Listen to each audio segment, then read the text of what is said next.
Hjertelig velkommen i et meget højt lydniveau. Jeg prøver ligesom at komme i gang her.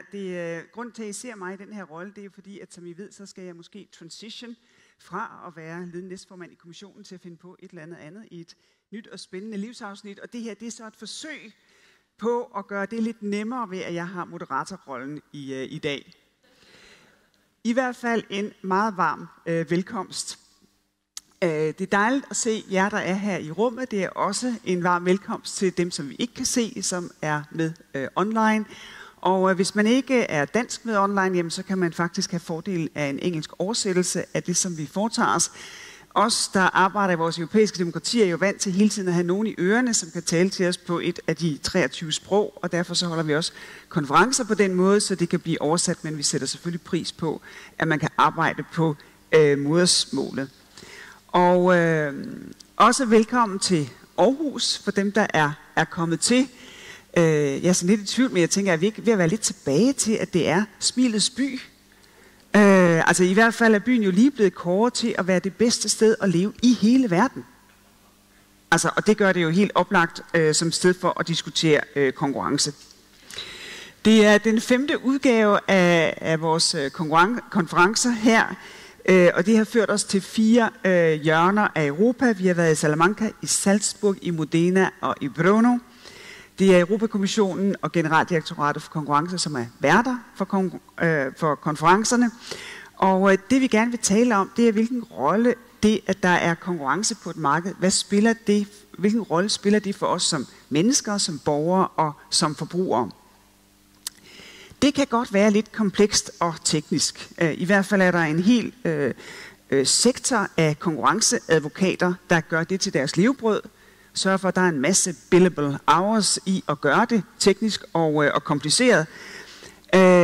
Og hvis man ser på det, kan man sige, men betyder det så ikke også, at konkurrencemyndighederne de ligesom kan afsondre sig sådan i ophøjede tekniske ensomheder, enten være for tæt på virksomhederne eller for langt fra virksomhederne, uden rigtig at vide, hvad er det egentlig, der gør, at konkurrence det fungerer for os i hverdagen.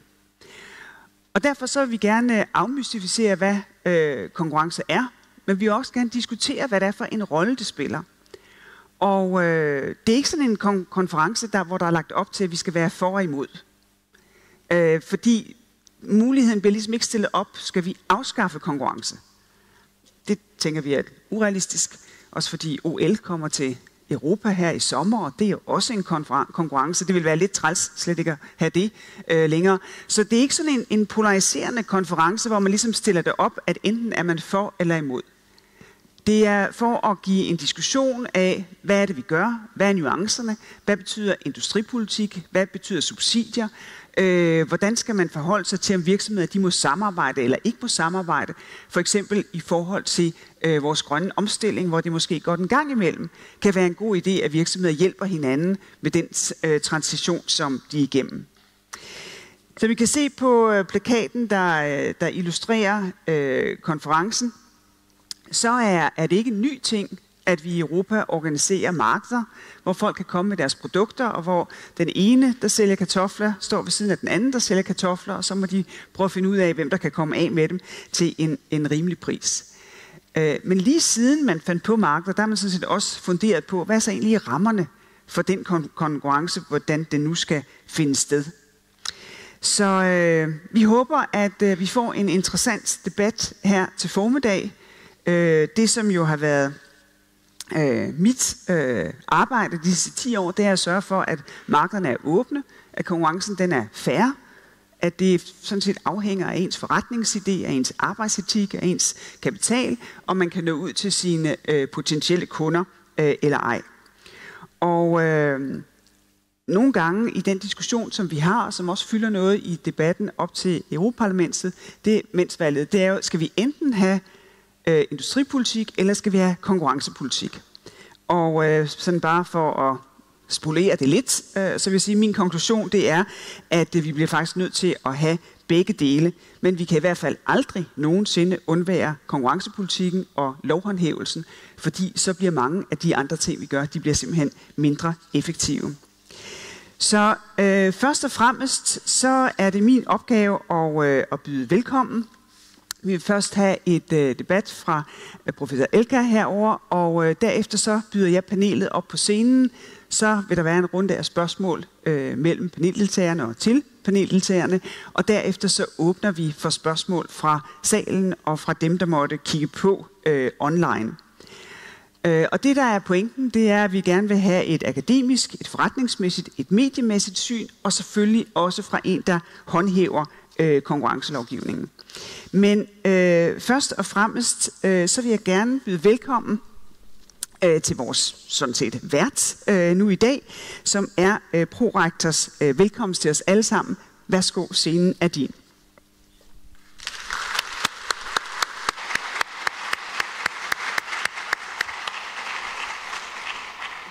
God formiddag og velkommen til Aarhus Universitet og velkommen til dagens debat om europæisk konkurrencepolitik. Det er efterhånden 250 år siden, at Adam Smith fødte ideen om den usynlige hånd. Han så for sig, hvordan det frie marked så nærmest på magisk vis skabte balance mellem udbud og efterspørgsel. Der står stadigvæk stor respekt om Adam Smith og hans idéer. Men ikke desto mindre, så har vi i mellemtiden fået blik for, at drømmen om den frie konkurrence og det frie marked er utrolig svær at realisere, selv her i år 2024. Markeder og forsyningskæder er blevet mere og mere komplekse. Det, der står med småt, er blevet sværere at læse. Og både som virksomhed og som forbruger, så kan det være næsten umuligt at gennemskue love, regler og retningslinjer, både i den analoge og den digitale verden.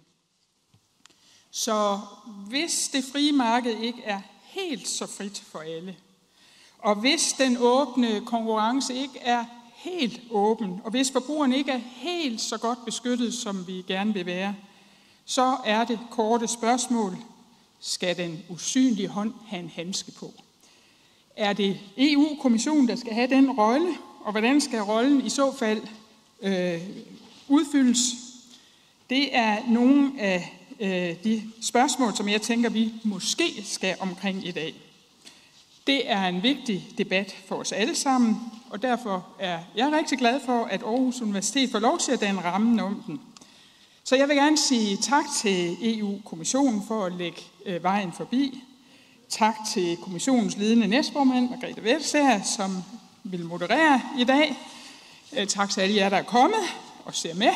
Og frem for alt tak til vores 4 paneldeltagere, som stiller op for at kaste lidt lys over den usynlige hånd. Rigtig god fornøjelse, og så er vi på igen.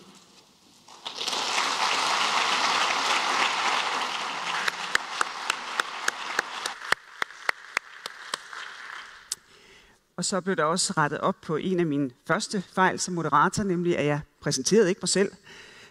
Mit navn er Margrethe Vestager, og jeg er ledende næstformand for kommissionen, og har den meget store fornøjelse nu at sætte vores panel i gang, efter at sådan det helt principielle er blevet slået fast i forhold til den usynlige hånd, og hvorvidt den skal have handske på. Og vi har 4 panelister, og de er i hvert fald ikke bange for at tage handsken op, tror jeg roligt, man kan sige. De fleste vil være kendt for jer, som er her i dag. Den første er Michael Svarer, som er professor her på Institut for Økonomi ved Aarhus Universitet. Sofie Carsten Nielsen er direktør for European Biosolutions Coalition hos Dansk Industri. Nina Munk-Perein er nyhedsvært hos Danmarks Radio. Og Jakob Hall er generaldirektør for Konkurrence- og Forbrugerstyrelsen. Velkommen på scenen, og giv dem et stort bifald.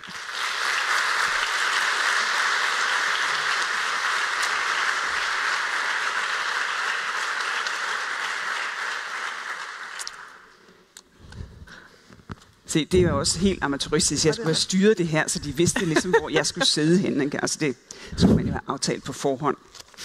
Men det bliver måske sådan lidt, det afslører, hvor danske vi er, og at vi måske i vid udstrækning beror sådan lidt på tillid. Det går nok alt sammen. Vi kender hinanden, og hvis der er nogen, der snyder, så er der nogen, der kommer efter dem, fordi så siger de til vedkommendes mor, at det er ikke så godt. Så.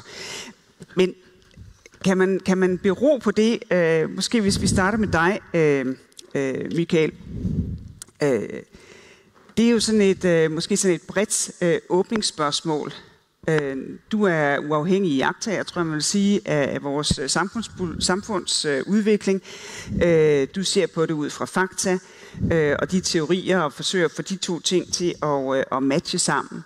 Så vil du prøve at adressere debattens titel, altså konkurrencepolitik, kunne vi være foruden? Det er en relativt ny ting i Danmark at have konkurrencelov. Ja, altså hvis vi kigger ud for vinduet, ikke, så er der super godt vejr. Solen skinner og det smukkeste universitet i verden. Og hvis vi kigger på den økonomi, vi er i, jamen, så er det jo også et super, super smukt sted. Altså vi er det rigeste land. Et af de rigeste lande i verden, ikke målt på BNP. Vi er et af de lykkeligste lande i verden. Vi er et af de lande, hvor der er mest lighed. Vi er et af de lande, hvor det er lettest at lave forretning, hvis man ser Verdensbankens Ease of Doing Business. Ikke?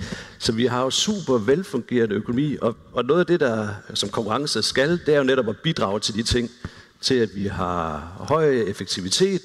At det konkurrence gør, det er, at det gør, at man skal konkurrere om ressourcerne. Hvis man skal have fat i noget arbejdskraft, hvis man skal have fat i noget kapital, hvis man skal have fat i noget jord, så skal man være porterende, for ellers så tager konkurrenten det. Og jo mere konkurrence der er, jo mere sikker er man på, at man får en effektiv udnyttelse af ressourcerne. Og det er så vigtigt, at når man så har fat i ressourcerne, at man så går ud på markedet, at man så gør det på en ordentlig måde, og den prisforskel, der er mellem omkostninger og den pris, man omsætter for, den ikke er for stor.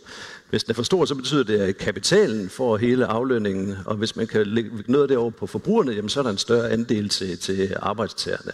Og hvis vi ser på Danmark, i modsætning til mange andre lande, så den andel af den indkomstskabelse, vi har, der går til kapitalen, den er ikke steget i Danmark, som det er alle andre steder. Så det er ud til, at vi gør det super godt. Og så er spørgsmålet, kan vi så takke konkurrenceloven for det? Og svaret er nej, det kan vi ikke. Fordi konkurrenceloven, den er 25 år gammel, og Danmark har været et af verdens rigeste lande nu. Det var vi også for 100 år siden, det var vi også for 200 år siden, det var vi også for 300 år siden. Så vi kan godt finde ud af det uden konkurrenceloven. Men konkurrenceloven, den fremhæver det vi gerne vil have. Det er, hvad vi sikrer, at de ting, der åbenbart fungerer i Danmark, de også bliver ved med at fungere. Og det er så det, Jacob han skal gøre i Danmark, og du skal gøre i EU i lidt tid endnu. Så det er jo super vigtigt, men vi har også skabt en situation, hvor vi på en eller anden måde har formået at kunne gøre det uden. Ikke? Men det er vigtigt, at vi holder fast. Og det er især vigtigt, og det er også det, som Berit Eika var lidt inde på, og det er utrolig rart for en økonom at høre en læge tale om Adam Smith. Altså så har vi nærmest haft succes, ikke, som profession, når prorektor hun som det første tager Adam Smith i sin mund. Så. Men det der, som du også siger, og som du også siger, det er, at det er jo ikke sådan, det bare kører derud af. Altså der er jo faktisk stigende tiltag til at begrænse konkurrencen. Altså der er et stigende ønske, når man ser på tværs af lande, om at indføre protektionistiske tiltag, der begrænser konkurrencen. Og er der så gode argumenter for det? Jamen det kan der jo godt være. Altså, det kan jo godt være gode argumenter for at begrænse det, vi som økonomer godt kan lide det maksimale niveau af effektivitet, hvis der er markedsfejl. Og det kan der godt være, og det kan vi måske, nu ved jeg ikke lige, hvor lang tid jeg skal tale. Normalt, når jeg er her, så taler jeg 45 minutter i gang, men jeg ved ikke helt, om det er... Tæller den op eller ned? Den tæller ned. Nå, så jeg må tale. Det er bare til beroligelse af alle sammen. Der er et ur heroppe, fordi I kan godt mærke, at det her kunne godt blive til de der sædvanlige 45 minutter. Men det gør det ikke, fordi nu er der under 5 minutter tilbage. Okay, jeg har ikke briller på, så scenesættende. Nå, okay, men hvis vi... Nej, men det er klart, hvis vi kigger ud i verden, og det kommer vi også til at tale om, det er formentlig ikke, det er, at der er et meget, meget stort ønske om at prøve at begrænse konkurrencen. Altså både inden for landene, på tværs af landene og på tværs af verden. Og hvis man bare taler om noget af det, der er sket i forhold til protektionisme, ikke? Så det, man har set i USA, det er, at da Trump kom til, det var at okay, lad os prøve at begrænse noget af den konkurrence. Og noget af argumentet, altså en ting, det var, at Kina er dum. Ikke? Det er så et argument. Det andet, det er, at der er også det, at hvis man har en meget, meget stærk konkurrence, så betyder det også, at der er store omvæltninger i samfundet. Og det betyder også, at der er nogle omstillingsomkostninger. Der er nogle omstillingsomkostninger, fordi dem, der ikke er særlig dygtige til at konkurrere, og det ved jeg meget, meget godt fra mit eget liv, vi bliver efterladt på perronen. Og der bliver vi sure, og så bliver vi lavet ballade og sådan noget, og det er ikke sikkert, at det er super godt for sammenhængskraften. Og den kan vi også godt lide. Så det der med, hvordan balancerer man det der meget kraftige ønske om, at vi har stor konkurrence, der gør, at vi udnytter ressourcerne bedre, der gør, at vi skaber velstand, med at vi også får fordelt goderne og de gode jobs mellem os. Og det er klart, der har der været en modbølge igennem længere tid i forhold til protektionisme, og det er der også, som du også selv var inde på, i forhold til industripolitikken, som vi måske kan tale lidt mere om i næste gang, jeg får et tidsslot. Og det vi ser, det er den der protektionistiske stil. Og så det, der så er spørgsmålet, det er selvfølgelig, hvordan opnår man så den optimale afvejning mellem, at vi gerne vil skabe nogle markeder, som er super effektive, samtidig med, at vi gerne vil beskytte de dele af samfundet, som bliver ramt af, at der er stigende konkurrence, og at vi har åbnet op over for international konkurrence. Og det er klart, den indkomststigning, vi har set i Danmark og i verden de sidste 100 år, er jo fuldstændig fænomenal.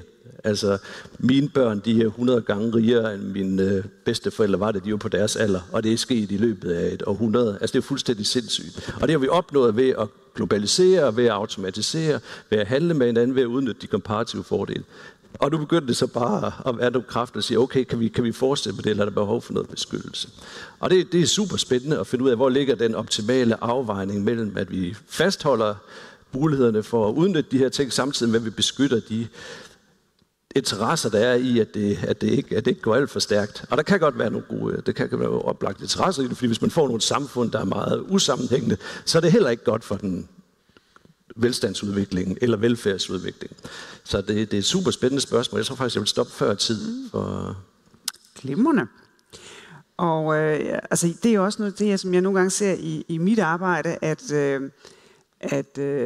for de fleste af os, der er fordelen ved konkurrence, den lægger vi ikke så meget mærke til. Men ulempen ved konkurrence, dem der bliver ramt af det, de lægger rigtig meget mærke til det.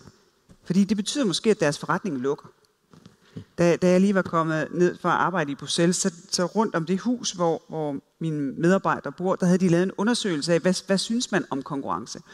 Og der havde de været inde hos en bager, og så havde bagerjomfruen sagt, konkurrence, det har vi heldigvis ikke noget af.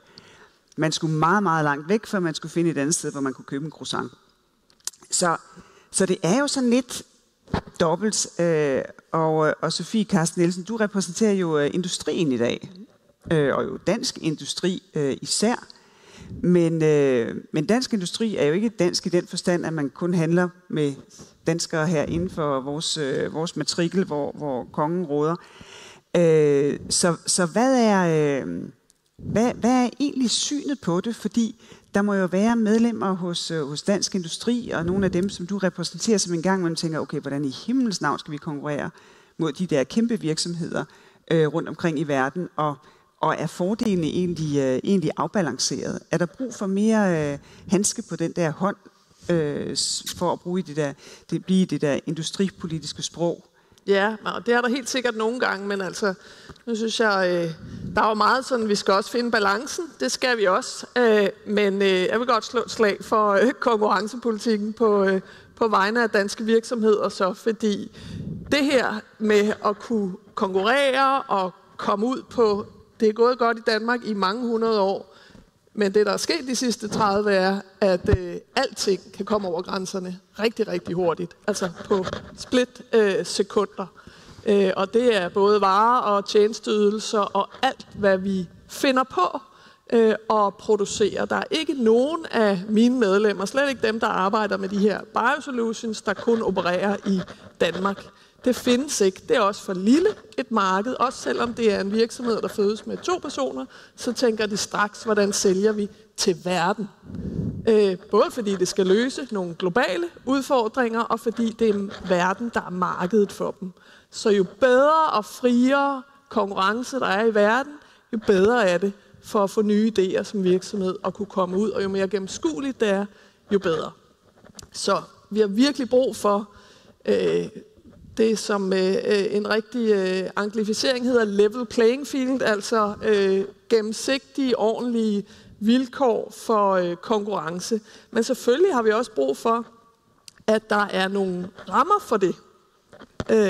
Og de rammer, når vi netop skal ud over grænser og ikke bare hygger os i Danmark med, hvad vi synes, vi har tillid til hinanden og ikke behøver at lave regler for, fordi det er selvfølgelig nemmere, når man ikke også skal opfylde en masse regler. Men når vi kommer ud over grænserne, så er det ret vigtigt, at det er regler, vi alle sammen kan forstå, ikke bare på alle mulige forskellige sprog, men også, at de er skrevet ned, og de er ens, og vi kan henvise til dem, når de ikke bliver opfyldt. Og der har vi brug for den handske til at lave de fælles rammer. Nogle gange har vi så også brug for, at dem med handsken kigger på det, som dem, der havde handsken på tidligere, besluttede. Fordi det gjorde de måske under nogle andre forudsætninger i en anden tid, hvor det gav mening. I Europa, siger jeg, landbrugspolitikken, det gav rigtig god mening. Vi etablerede en fælles landbrugspolitik i en tid, hvor vi skulle have fødevarer nok til os selv, fordi det var efter 2. verdenskrig.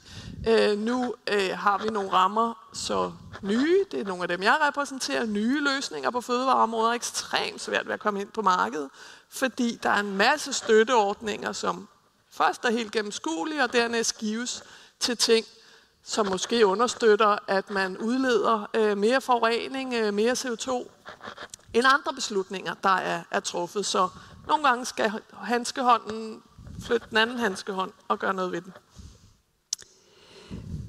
Og det løber jo over til dit skrivebord, Nina Munch-Perein, fordi den offentlige mening, den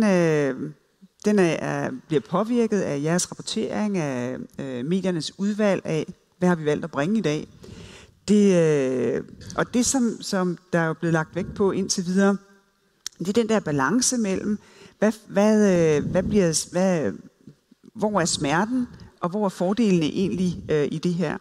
Og sådan som jeg kender nyhedsstrømmen, så er smerte en meget bedre historie end solskinsvejr, og her går det godt.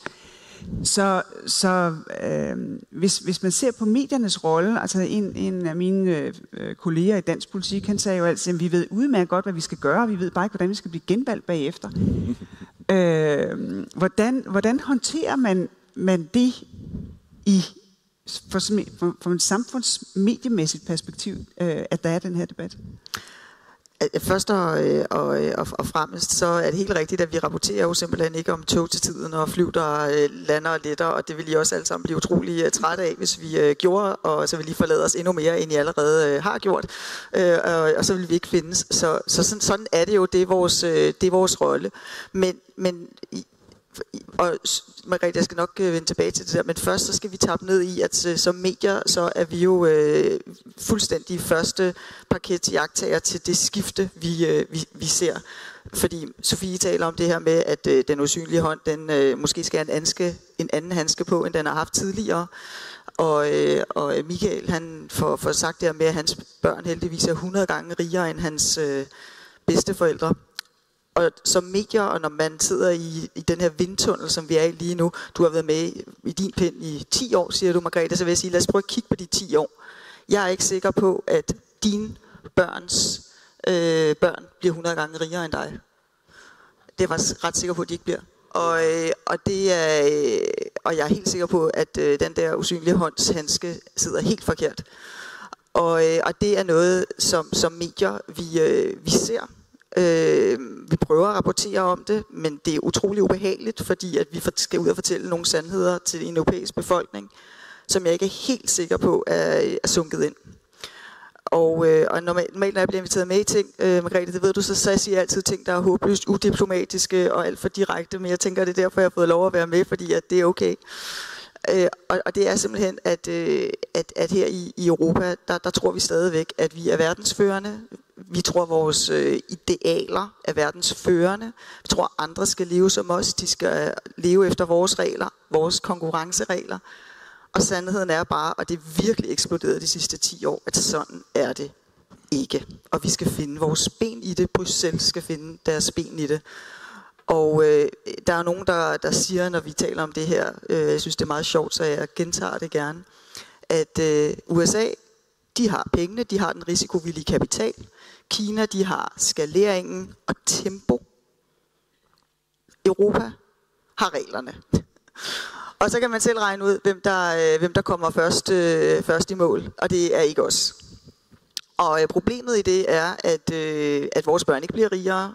Vi har ikke de gode arbejdspladser, vi får ikke de gode løsninger. Fordi som Sofie også siger, vi er, især Danmark, en lille åben økonomi, vi lever af handel med andre. Så vi kan simpelthen ikke være i, at vi ikke er ude på et stort marked. Og det skal helst fungere.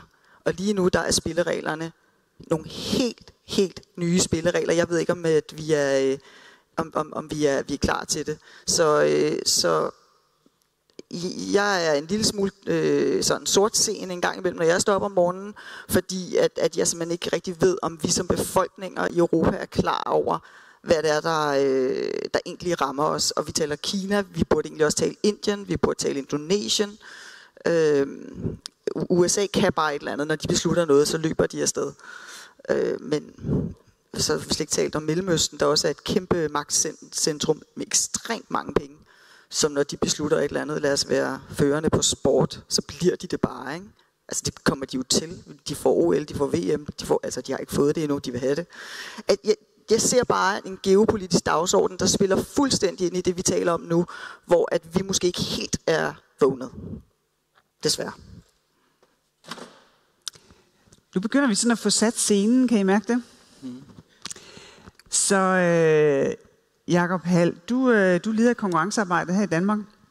Er det så sådan en afviklingsbutik? At nu har vi haft konkurrencelovgivning i små 30 år, og de næste 30 år, der skal vi egentlig bare ligesom transitionere ind i og blive sådan en butik, som fordeler skatteydernes penge på den mest rimelige måde.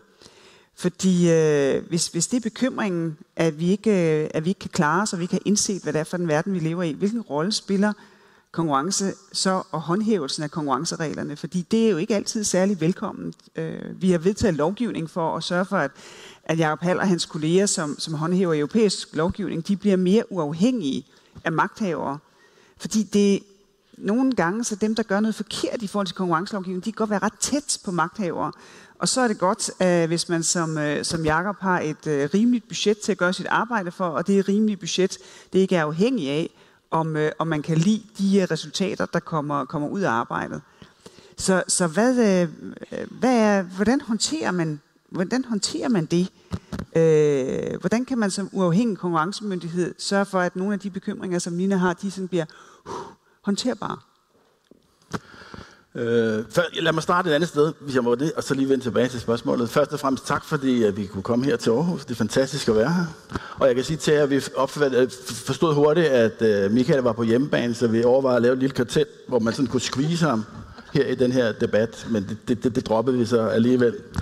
Jeg vil også sige, i forhold til Michaels indledende bemærkninger omkring konkurrenceloven, der vil jeg sige, at det er rigtigt, at vi har haft en ret defensiv konkurrencelov tidligere, og har efterhånden fået udviklet en konkurrencelov her i landet, som er på niveau med andre europæiske lande, og det er rigtig positivt. Og det er rigtigt, hvis man kigger på kongeriget sådan i makroperspektiv, så er der jo meget, der går godt. Det er jo fuldstændig rigtigt. Der er det så sådan, at hos os, vi arbejder jo i mikroperspektiv, så vi er jo nede og kigge på alle de her konkrete markeder i kongeriget. Og der kan jeg godt love jer, at der kan man se masser af forskellige typer af konkurrenceproblemer. Og det gælder sådan set over hele linjen, og måske ikke mindst i de dele af økonomien, som ikke er internationalt konkurrenceudsat. Så det synes jeg er et ret vigtigt budskab her, at sige, at vi bestemt ikke er mål. Jeg vil også sige til jer, at hvis man kigger på udviklingen i Danmark og andre lande, så er der også indikationer på, at det går lidt den forkerte vej med det her, der vi taler om effektiv konkurrence. Og det, altså hvis vi kigger på situationen i Danmark, så har vi jo nogle mål, der viser udvikling i markupper eller avancer bredt i økonomien. Og hvis man kigger på dem, så kan man se, at avancerne er steget ret meget. En del af det skyldes så, at vi har nogle store industrivirksomheder, som har tjent masser af penge på markeder i andre lande. Men det gælder altså også andre dele af økonomien. Så der er en tendens til, at avancerne er steget, og det kan godt ses som et tegn på, at konkurrencen er svækket. Et andet mål, vi kigger ind i, det er jo sådan et koncentrationsmål, som er et eller andet udtryk for gennemsnitlig markedsmagt i Danmark. Og der kan vi også se, at det går den forkerte vej, at der er en tendens til, at konkurrencen er svækket. Så set fra vores spor, så er der masser af arbejde, vil jeg sige, at tage fat i. Og vi har også sager, vi ikke prioriterer. Så at der ikke skulle være noget at tage fat i, det er i hvert fald forkert. Og jeg vil også sige, også venligt til Michael, at hvis man sætter sig ned og læser lidt om litteraturen omkring effekterne af håndhævelse af konkurrencereglerne, så er de altså ganske store og ganske betydelige. Så det var det, jeg ville starte med at sige. Og så en anden lille ting, jeg vil nævne, det er, at jeg er rigtig glad for at høre, at Dansk Industri er positivt stemt over for konkurrence. Tak for det. Og jeg tænker så fremadrettet, at hvis man så også kan forvente opbakning til sådan nogle forslag, der understøtter effektiv konkurrence og styrket håndhævelse, vil jo være formidabelt, fordi det er ikke nødvendigvis det billede, vi har set de sidste 20 år. Så endelig, den sidste ting, vil jeg lige sige, at for os, vi arbejder jo med håndhævelse af konkurrenceloven, og vi håndhæver også traktatens bestemmelser, artikel 101 og 102. Og det gør vi jo i samarbejde med kommissionen.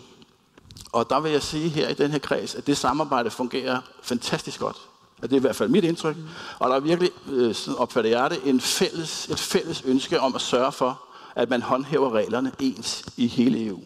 Så når vi går på arbejde, så vi tænker på det på den måde, at vi i virkeligheden sammen med kommissionen og de andre konkurrencemyndigheder slås for et velfungerende indre marked. Så det er sådan set derfor, vi går på arbejde. Det er for at få markederne til at fungere, få konkurrencen til at fungere og sørge for, at forbrugere kan navigere på de her markeder. Og konkurrence er fantastisk i den forstand, at det giver højere kvalitet, det kan være med til at skabe mere innovation, det kan give os mulighed for at få flere produktvarianter og andre ting. Ikke? Og derfor er det noget, der er værd at kæmpe for, men det kan vi jo vende tilbage til lidt senere i diskussionen. Tusind tak for det. Nu kan I mærke, at nu er vi ved at være varme. Og derfor så begynder spørgsmålet selvfølgelig også at poppe op hos jer. I kan se, at vi har en kæmpe stor QR-kode. Den var ikke med i det originale maleri. Ja, forstå det, hvem der kan. Men det er fordi, det er gået kæmpe hurtigt de seneste år. Den kan man bruge, og så kan man få adgang til at stille spørgsmål. Fordi de her, som I kan høre, indsigtsfulde mennesker, de vil også have tid til at svare på spørgsmål. Så det er bare at tage QR-koden ned, og så kommer man et godt sted hen, hvor man kan begynde at formulere sine spørgsmål. Det her landskab, som vi har fået tegnet op med nogle trusler udefra, nogen, der løber meget stærkt, nogen, der har rigtig mange penge, nogen, der ligesom ligger i baghjul og forsøger at finde ud af, hvad det er, de skal. Og så det, at vi har et indre marked i Europa, som jo sådan set er vores egen, om man så må sige, træningsbane i forhold til det store globale marked.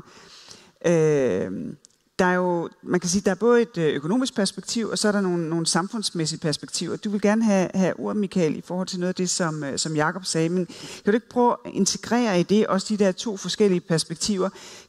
Kan man have stærk økonomisk vækst, hvis man har en meget reguleret økonomi? Og når jeg spørger, så er det fordi, jeg kan se, at Kina bruger rigtig meget konkurrence på rigtig mange af deres markeder. Altså de er selvfølgelig også nogle strategiske industrier, som er meget statsstyret, men de bruger også konkurrence virkelig mange steder. Og de har jo haft en voldsomt imponerende økonomisk vækst i mange år. Men hvordan afbalancerer man det i forhold til et lighedsperspektiv? Fordi det er jo den anden side af det, og som vi har allerede cirklet rundt omkring det her. Vi har forskellige samfundsmæssige mål. Et er at bruge vores ressourcer effektivt, også godt i forhold til klimakampen, men måske ikke så effektivt, at der bare er nogen, der får de gode job, og så må resten ligesom nøjes med den kontanthjælp, der kan blive udbetalt på baggrund af de skatteindbetalinger. Så der er noget, der skal balanceres her, Michael. Yes, tak. Og det er et meget, meget stort spørgsmål, du stiller, men det kan jeg godt svare på. Men selvfølgelig, det er jo Jylland det her. Altså, så kan man godt stille store spørgsmål. Den her gang har jeg fået 10 minutter. Ja. Men bare lige det, som Jakob han siger. Altså, det er jo sindssygt vigtigt, at der er gode konkurrencemyndigheder. Og selvfølgelig betyder det noget. Og jeg gik ud fra, at når man er økonom, så elsker man jo bare konkurrence. Og jeg elsker konkurrence. Og det virker jo også, det er jo bare en sjov observation, at I kun har haft en lov i 25 år, ikke? USA, de introducerede Sherman Act i 1890, hvor de indførte forbudsprincippet, som var et forbud mod at lave karteldannelser, ikke? Og så 100 år efter, så hoppede Danmark med på vognen, ikke? Altså, det er sgu ikke imponerende. Men i øvrigt presset af EU, fordi at EU-landene begyndte at lave. Men de gør det rigtig, rigtig godt. Og det er jo ikke sådan noget, man går og mærker til dagligt, det der med, at der kommer opstramninger i konkurrenceloven. Altså, jeg anede ikke, det var 25 år gammel, før jeg hørte en podcast på jeres hjemmeside. Kan jeg jo godt anbefale, der er rigtig gode podcast derinde. Vi fejrer 25-året for konkurrenceloven. Og så i 2000, ikke, der kom der så, at man skulle, hvis man ville opkøbe konkurrenten, så skulle man faktisk ringe til Jakob og sige, vi har faktisk tænkt os at købe alle de andre mejerier i Danmark. Ja, må vi det? Nej, det må vi så ikke. Men og så noget, man kan huske. Nu bor jeg her lige uden nord for Aarhus, hvor der bor rigtig mange advokater og selvstændige. Og noget, der kunne mærkes ude i lokalområdet, det var i 2013, da der blev indført fængselsstraf, hvis man lavede karteller. Det var altså noget, der fik dem til lige at tænke sig om, inden de lavede en aftale med naboen om, hvad VVS det skulle koste. Ikke? Det er alligevel træls at bruge konfirmationsdagen i fængslet, ikke? Når lille Ida hun skal konfirmeres. Så det har kæmpe betydning, hvordan konkurrence, og I gør det rigtig godt. Og, der er jo, og som du også siger, og som I også siger, der er jo kæmpe pres på den der konkurrence. Og så er spørgsmålet, kan man så ramme en balance, hvor man både har regulering, og man har konkurrence, og man gerne vil have vækst. Og hvis man taler om Kina, så ved jeg sgu ikke helt, hvor godt det går i Kina. Nej, ikke nu. Ikke i øjeblikket i hvert fald. Alle de flygter fra Kina. Ja. Altså det ser ikke ud som om, at de har ramt nogen super guldår i forhold til at finde en rette balance mellem sådan statsstyret kommunistisk regime, og så prøve lidt hyggekonkurrencehistorie. Det er gået rigtig, rigtig godt, og det har jo også bragt rigtig, rigtig mange kinesere ud af fattigdom. Altså det har flyttet hele den globale indkomstfordeling, at masser af kinesere, de er blevet super rige og gerne vil spise kød nu. Det kan vi tale om bagefter med landbruget. Men så jeg tror ikke, men det gælder jo om at finde den der balance mellem at sige, okay, vi vil gerne, og det er også til det, som Nina hun siger, at tingene ændrer sig, og en masse lande, de rykker meget, meget kraftigt ved at lave subsidier. Og så er spørgsmålet jo, hvad er så det optimale for EU? Altså, hvad skal vi gøre, når Biden han laver den der Inflation Reduction Act, som ikke har noget med inflation at gøre, men har noget med at gøre støtte til grøn omstilling, og han siger, okay, I kan lave alt det grøn omstilling, I vil, og så får I subsidier til det, og så siger vi i Europa, hvad skal vi gøre, det er industripolitik. Skal vi gøre det samme? Og det er jo selvfølgelig et super interessant spørgsmål. Hvad er argumentet for, at vi i EU så skulle begynde at give støtte til udvalgte virksomheder? Og så nogen som Jakob og mig og dig, som har siddet her og modtaget undervisning i mikroøkonomi, vil sige, I skal ikke gøre noget. Det skal markedet nok styre. Der er ikke nogen politikere, der skal gå ind og lave industripolitik, fordi vi kan ikke pick the winners. Altså man kan ikke finde ud af, hvad er det for nogle, hvad er for nogle virksomheder, der overlever. Der var sådan et fransk-tysk forsøg på at lave sådan en søgemaskine, der kunne konkurrere med Google. Quora. Er nogen af jer, der bruger den? Jeg ved ikke, om der gik 1 milliard ind i den, ikke? Men det lykkedes ikke at ramme det marked. Og sådan er det masser af eksempler på det, så man skal selvfølgelig tænke så meget, meget grundigt om, når man går ind i det der industripolitik. Men der kan også godt være gode argumenter for at gøre det. Altså, der kan være gode økonomiske argumenter, fordi at der er ikke fuldstændig Adam Smithske markeder derude. Der er masser af friktioner, der er finansielle friktioner, hvis du starter op med en ny virksomhed. Hvordan får man overbevist dem, der skal finansiere det, der ikke har den samme viden, som jeg selv har om, at det her det er en god idé? Hvordan kommer man over infant industry-problemer, at der skal en eller anden modning til? Der er positive eksternaliteter ved, at man får skabt noget viden, som kan bruges af andre. Så der er masser af gode argumenter for at gå ind og støtte. Og så det, der er det svære, det er at finde ud af, hvornår skal man gå ind, og hvornår skal man ikke gå ind. Og det er jo så derfor, det er vigtigt, at der er dygtige kommissærer nede i EU, der kan håndtere det. Og i forhold til den der IRA-halløjse, altså hvad skal vi gøre i forhold til Biden og hans strategi? Jamen, så skal vi selvfølgelig bare, og det Biden han så gør, ikke, det er at sige, okay, jeg giver støtte til grøn omstilling, og du kan producere, du skal bare lige være en amerikansk virksomhed.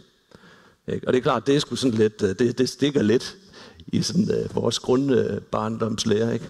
Og så spørgsmålet, hvad skal vi gøre der? Og det vi skal gøre i EU, det er vel, at vi skal holde fat i de gode principper, vi har.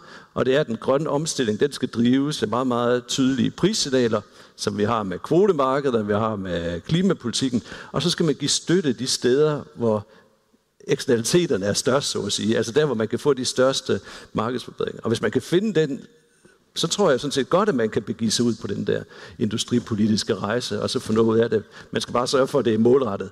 Og IRA er ikke målrettet. Det er bare bredspektret medicin. Alle dem, der vil lave et eller andet, de kan søge, og så kan de få det. Om det har en klimaeffekt, det vil tiden vise. Og der kan vi gøre det langt klogere.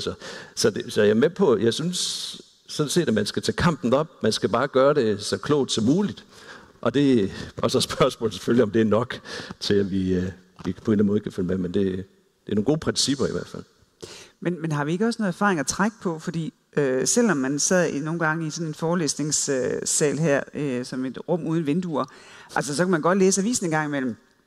Og der stod jo tit, hvordan der havde været lavet nye subsidieordninger til at bygge vindmøller i Danmark. I et helt andet liv, der var jeg en energiordfører for Radikale Venstre, og vi sad ved forhandlingsbordet, og vi kæmpede for at få det højst mulige subsidie per kilowatt-hour. Fordi så troede vi, så gik det meget, meget hurtigere med at få de der vindmøller op. Og næste gang, der så skulle være et vindmølleudbud, så i stedet for at spørge politikere om, hvor højt subsidiet skulle være, så spurgte man vindmølleproducenterne, hvad skal I egentlig have for at sætte møller op? Og det viser, at subsidiet det faldt med 2/3. Altså det er jo meget mere effektivt at lade vindmølleproducenter konkurrere om, hvor meget støtte de skulle have, end at få politikere til at stikke en finger i vejret og sige, kan vide, hvad det skal være, og må ikke gøre en succes, hvis der bliver brugt så mange offentlige penge på vindmølleopsætning som overhovedet muligt. Det viste, at det var helt forkert. Succesen var ikke, at der blev brugt så mange penge som muligt. Succesen var, at der blev brugt de penge, det var nødvendigt for at få tingene til at ske. Og det har vi jo gjort i Danmark i, i hvert fald i 30 år. Og det har gjort, at der er en dansk vindmølleindustri i dag. Så måske skal man også sådan lidt nogle gange dosere sin kritik af dem, der nu kalder alting for industripolitik. Fordi at netop veldoseret, så kan man gøre nogle ting. Fordi problemet er jo også lidt, og det er måske til dig, Sofie, hvad gør man så, hvis markedet ikke kan levere? Fordi alle tog til Paris og sagde, vi gør det, klimaforandringer det er nu, og det er absolut af hastende karakter. Og så sad de ude rundt omkring og sagde, jamen det kan vi jo ikke bare sådan lige. Altså vi kan jo ikke bare sådan lige producere stål uden at fyre noget kul ind i vores smeltere. Vi kan jo ikke bare lige et eller andet. Hvad gør vi så? Og der har man så den der diskussion med, jamen hvad skal politikere og autoriteter så gøre for, at markedet faktisk kan levere? Og det må I jo møde med jævne mellemrum. Altså, hvad er så balancen, hvor man siger, men vi er sådan set helt med på, at industrien er afgørende for den grønne omstilling, men det tager lige et øjeblik, og hvordan kommer vi så derhen? Ja, industrien er sådan rimelig afgørende for vores økonomi, og for at der overhovedet kommer til at ske noget på de beslutninger, som vi gerne vil have til at ske. Og der må man jo så få regulator med ind over, men markedet, og jeg tror endda, det er dig selv, der har sagt det, ikke? Det indre marked, det er os. Og markedet er virksomheder, og virksomheder er også mennesker. Ligesom lovgiver er mennesker. Og derfor den dialog, som du selv lige refererede til, at man i Danmark gjorde med vindindustrien, hvad er det egentlig, der skal til, for at vi får det her til at ske? Hvad er det, I kan byde tilbage med? Den er man også nødt til at byde ind med her. Altså få den dialog i gang. Det er selvfølgelig mere besværligt, når det er 27 lande, og også selvom at vi har fælles regler. Og det er jo der, at dansk industri rigtig godt kan lide konkurrencepolitik. Det er jo, når det er fælles. Der, hvor det bliver super besværligt, det er, når det bliver implementeret forskelligt, og man skal tolke det forskelligt, og en lille virksomhed skal forstå, hvordan gør jeg det, alle de her forskellige lande, jeg skal have produkter ud på. Det er meget besværligt. Så bliver det komplekst. Så jo mere enkelt og ens, jo bedre for virksomheder. Men selvfølgelig, når det ikke kommer i mål, så er man jo nødt til at tænke over i det, som jeg egentlig godt kan lide, Margrethe, du kalder sådan en industripolitikken, hvis vi lige kigger lidt tilbage på vores erfaringer, og er den ikke faktisk at have dialogen? Måske det er noget, vi kan mellem virksomheder og lovgivere lidt bedre i Europa. Måske er der en lille smule mere tillid til, at den dialog faktisk kan finde sted, selvom det er med forskellige kulturer på tværs af europæiske grænser. Men vi er i hvert fald indset nu, apropos den geopolitik, som Nina også nævnte, at hvis ikke vi gør det sammen, så bliver vi meget, meget, meget små. Uanset om man er Danmark eller Frankrig eller sågar Tyskland. Vi er simpelthen nødt til at gøre det sammen og have den dialog sammen. Og dialogen handler jo også om, at når det går for langsomt, hvordan får vi det så til at gå hurtigere, uden at sætte regler og sikkerhed og tryghed over styr. Men for danske virksomheder og alle de virksomheder, vi repræsenterer i den her europæiske Biosolutions-koalition, som er jo hen over 9 lande, der bliver det nødt til at gå hurtigere.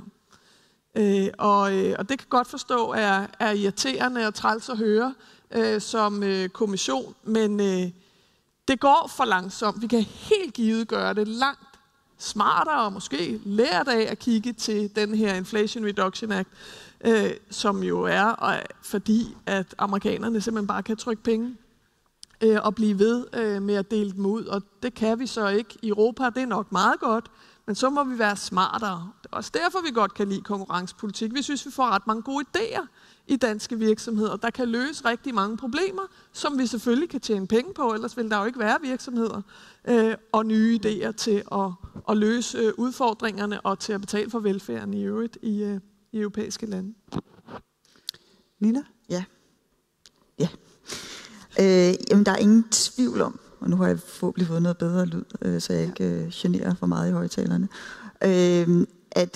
at hvis jeg tager mig noget i det, jeg sagde før, så synes jeg, at Sofie, du er fuldstændig ret. Altså, det eneste håb, undskyld, altså deterministisk, vi har i Europa, det er faktisk vores fællesskab. Det er, at vi står sammen, og at vi har et indre marked, hvor du sagde, Margrethe, du kaldte det vores træningsbane, hvor at vi bare bliver bedre og spiller hinanden stærkere og får de gode vinderteknologier og får dem ud over rampen, og at vi så går ud og møder omverdenen, og vi taler, og det er rigtigt, Kina har nogle store issues, men det har Indien ikke, og de har en ung befolkning, og det kører bare sådan der.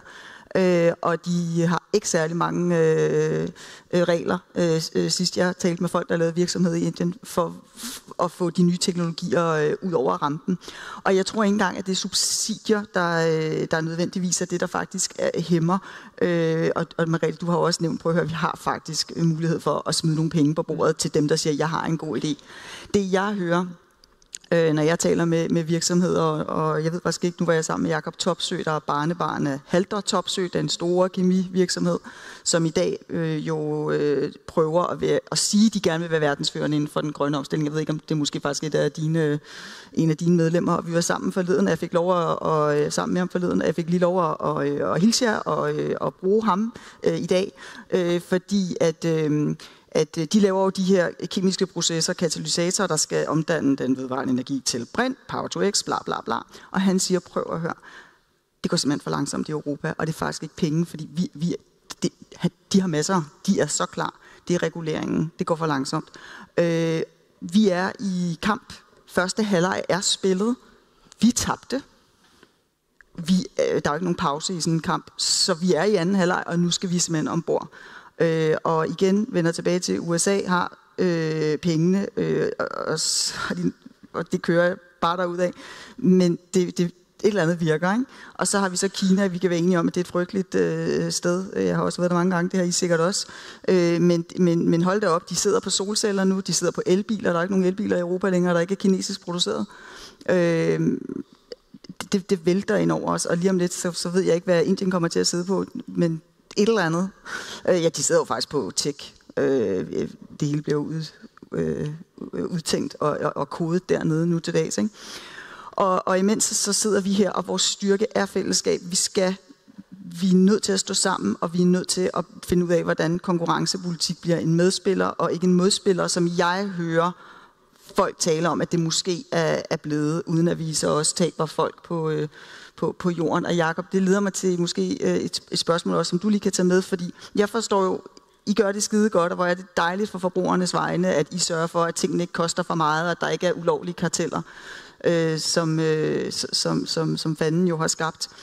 Men på dit skrivebord, når du står op om morgenen, er det kun konkurrencehåndhævelse og fuld og fri konkurrence, der interesserer jer? Eller tænker I også nogle gange over, okay, hvad er godt for the greater good her? Og nu kan jeg jo bare tage et lille eksempel fra min egen verden. Mediebranchen, som er virkelig hårdt presset af store tech-giganter. Og for nogle år tilbage, der ville Børsen og JP Politikens Hus gerne fusionere, og der er rigtig gode grunde til, at det ikke skulle ske, fordi så ville de blive en meget stor spiller og kunne sætte prisen på printannoncer, og jeg skal give jer. Så de fik et nej. Men hvis vi skal have en chance op imod, hvad vi er op imod, jeg tror ikke engang, de ville have haft en chance alligevel, men skal de så ikke have lov at gå sammen? Altså, så der er de der, altså, hvor vi møder virkeligheden, møder den gode, positive tanke, intention, og så er det bare, jamen, det, som befolkning taber vi jo, hvis ikke vi træffer en beslutning, der måske på den korte bane gør ondt. I don't know. Men ja, nu er du jo ligesom sat i spotlightet her, og bare for at bekræfte det, jeg sagde lige før, vi håndhæver faktisk den samme lovgivning. Så når jeg for nogle uger siden kunne give Apple en bøde på 1,84 milliarder euro, så er det den samme lovgivning, som jeg bruger, som den Jakob bruger, i forhold til nationale karteller og misbrug af dominerende stillinger, altså hvis man nærmer sig et kartel. Så vi har et meget tæt samarbejde. Og vi har haft nogle, synes jeg, ret interessante diskussioner i vores netværk, netop om det der greater goods. Altså det der kunne være et eksempel. Jeg har 2 spørgsmål her fra vores publikum. Markus Højsbro, han spørger her, flere af jer taler om, at konkurrence skal sikre øget økonomisk vækst, men klima- og biodiversitetskrisen udfordrer klart antagelsen om, at vi kan vækste uendeligt på en planet med endelige ressourcer. Hvordan ser I på konkurrencens rolle i et samfund, hvor vi ikke vækster økonomisk, men i stedet for i gode liv og naturkapital? Og i forlængelse af det, også Frederik Aagaard Sørensen, som spørger, hvordan bruger vi bedst konkurrencepolitik til at sikre grøn omstilling i Europa? Altså, hele det her klimaspørgsmål, det er jo en eller anden gang the greater good. Altså, hvordan kommer vi derhen, og hvilken rolle kan konkurrencepolitikken, eller skal konkurrencepolitikken spille i det? Måske jeg begynder, og så Michael. Ja, jeg kan starte lidt. Der var et spørgsmål omkring fusioner.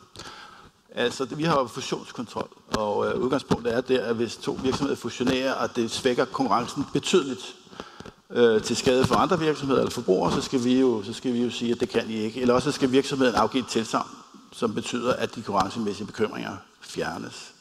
Og der er eksempler på, at fusioner ikke bliver godkendt. Og det er jo udgangspunktet her, det er fordi det er til skade for forbrugere i EU eller Danmark, eller til skade for andre virksomheder. Så det er den afvejning, der er. Og så kan det også være, at der ikke er en villighed til at overveje, om man skal lave de tilsagn, der skal til for at få tingene til at spille. Ikke? Så det er en afvejning. Og man kan også sige, at i sådan nogle fusionssager, der indgår jo også overvejelserne om, er der nogle synergier? Er der nogle effektivitetsgevinster ved fusionerne? Og det klapper vi jo vores hænder af, når der er sådan nogle fusioner, der har synergieffekter glimrende. Go away, eller kør videre. Ikke? Men dem prøver vi jo eksplicit at tage stilling til i sådan nogle sager. Og det bliver vi jo nødt til. Og der skal man jo selvfølgelig kunne dokumentere, at de der effektivitetsgevinster er reelle og kan finde sted. Ikke? Så med hensyn til bæredygtighed, der vil jeg sige, at en meget vigtig rolle for os i den forbindelse, det er, altså i dag er det jo sådan, der er stor efterspørgsel efter bæredygtige produkter derude. Der er mange offentlige myndigheder, der efterspørger produkter, der er bæredygtige. Der er mange private borgere, der gør det. Og det betyder, at der er i virkeligheden basis for at få rigtig god konkurrence mellem virksomheder om at levere de bedste grønne produkter. Og noget af det, vi er optaget af, det er så, at den der konkurrence på at levere grønt ikke bliver svækket. Så og det er også noget, som Konkurrencerådet eksplicit har sagt, at vi er virkelig optaget af at undgå, at der indgås aftaler mellem virksomheder, som begrænser konkurrencen om at levere grønt og klimavenligt. Så det er for os et meget vigtigt hensyn. Det andet, det er, at vores moderator her, som jo er i spidsen for DGCOM, har jo lavet nogle nye retningslinjer, som blev offentliggjort for ikke så lang tid siden, omkring bæredygtige aftaler inden for rammerne af konkurrencelovgivningen. Og der i den vejledning, der kan man gå ind og kigge og se, at der er faktisk mulighed for at rum til at lave forskellige typer af aftaler, som understøtter bæredygtighed. Og så vil jeg også sige til sidst, at det er jo ikke vores rolle eller konkurrencepolitikkens rolle at sørge for omstilling i landbruget eller omfordeling i samfundet. Vi er sådan set ret glade for, at vores mandat er relativt begrænset og med fokus på konkurrencen og processen omkring konkurrence. Og så er det et politisk spørgsmål og andre værktøjer, man skal have i brug, hvis man gerne vil have grøn omstilling. Og det er sådan lidt vores udgangspunkt. Og jeg tror, mange vil blive ked af det, hvis vi ude i Valby sad der og diskuterede frem og tilbage, og skal vi have lidt grøn omstilling herover. Og der bor nogen oppe i Nordjylland, de ser ud som om, de bliver ramt lidt. Vi skruer lidt på konkurrenceskruen, så de kan få lidt gevinster i modsætning til nogen. Altså det vil jo gå helt grueligt galt, ikke? Så vi er glade for et forholdsvis smalt mandat på konkurrencelovens område. Og nogle gange er det lidt svært, fordi jeg har jo det samme smalle mandat. For eksempel så havde vi for nogle år siden en fusion, som handlede om, at dem, der producerer den fiber, som man laver cigaretfiltre af, de ville gerne fusionere med nogle andre. Og de ville få en meget stor markedsandel. Og så nogen sagde, men kan man ikke bare trække på skuldrene, fordi hvis det der filtermateriale bliver dyrere, så bliver cigaretterne dyrere, og så er der færre, der vil ryge, og er det så ikke en god idé? Og der må man bare sige, jo, det er muligt, at cigaretter skal være dyre, men så skal det ikke være fordi, at vi ser gennem fingre med, at der skabes et monopol på at lave det produkt, som man bruger for at lave cigaretterne. Så skal det være fordi, der er nogle politikere, der siger, vi synes, det skal være meget dyrere at producere cigaretter. Sådan at dem, der så producerer cigaretterne, som så bliver meget dyrere, men hvor der så går en afgift ind til staten, jamen de har faktisk konkurrence i forhold til de markeder, de skal bruge. Fordi lige så snart der kommer sådan nogle, efter min mening, sådan falske æg i kurven, så bliver det sådan lidt, er vi så gennemsigtige nok til, at vi kan sidde og bestemme det? Altså det gælder også luftfart. Der er nogen, der mener, at vi skal flyve meget mindre. Skulle vi så i virkeligheden sige, så gør det ikke noget, at der bliver nogle monopoler, eller i hvert fald meget store markedsandele for nogen. Jeg tror, de fleste af jer har oplevet, at priserne er gået op efter pandemien, og frekvenserne er gået ned, og det kan være svært at finde forbindelser, fordi luftfartsmarkedet i Europa allerede koncentrerer sig mere. Skal vi så bare sige, at det er da meget godt, fordi der er en klimagevinst ved det. Og der synes jeg, men det er monopolet, ja. Måske monopolet, må meget gerne komme. Nej, det er et nyt job, Margrethe. Ja, kommentere på det, fordi jeg synes, der skal være en arbejdsdeling mellem os, der håndhæver konkurrencelovgivning, og så politikere, som sætter rammen for, hvordan skal konkurrencen så faktisk fungere. Og det er vel også noget af det, som du tænker på, Michael, med jævne mellemrum. Og så Nina bagefter. Yes, men det kan jeg nok, men må jeg ikke lige tage det der spørgsmål? Jo, selvfølgelig. Spørgsmål fra, selvfølgelig. At på en eller anden måde, så har dit spørgsmål intet med konkurrence at gøre, og på den anden side, så har det alligevel noget med konkurrence at gøre. Og det er jo det der med, jamen konkurrence er godt i forhold til at skabe det optimale udnyttelse af ressourcerne, og det er også med til at skabe vækst. Og er det så skidt for bæredygtighed? Nej, det er jo ikke noget med bæredygtighed at gøre, at man får en bedre udnyttelse af ressourcerne.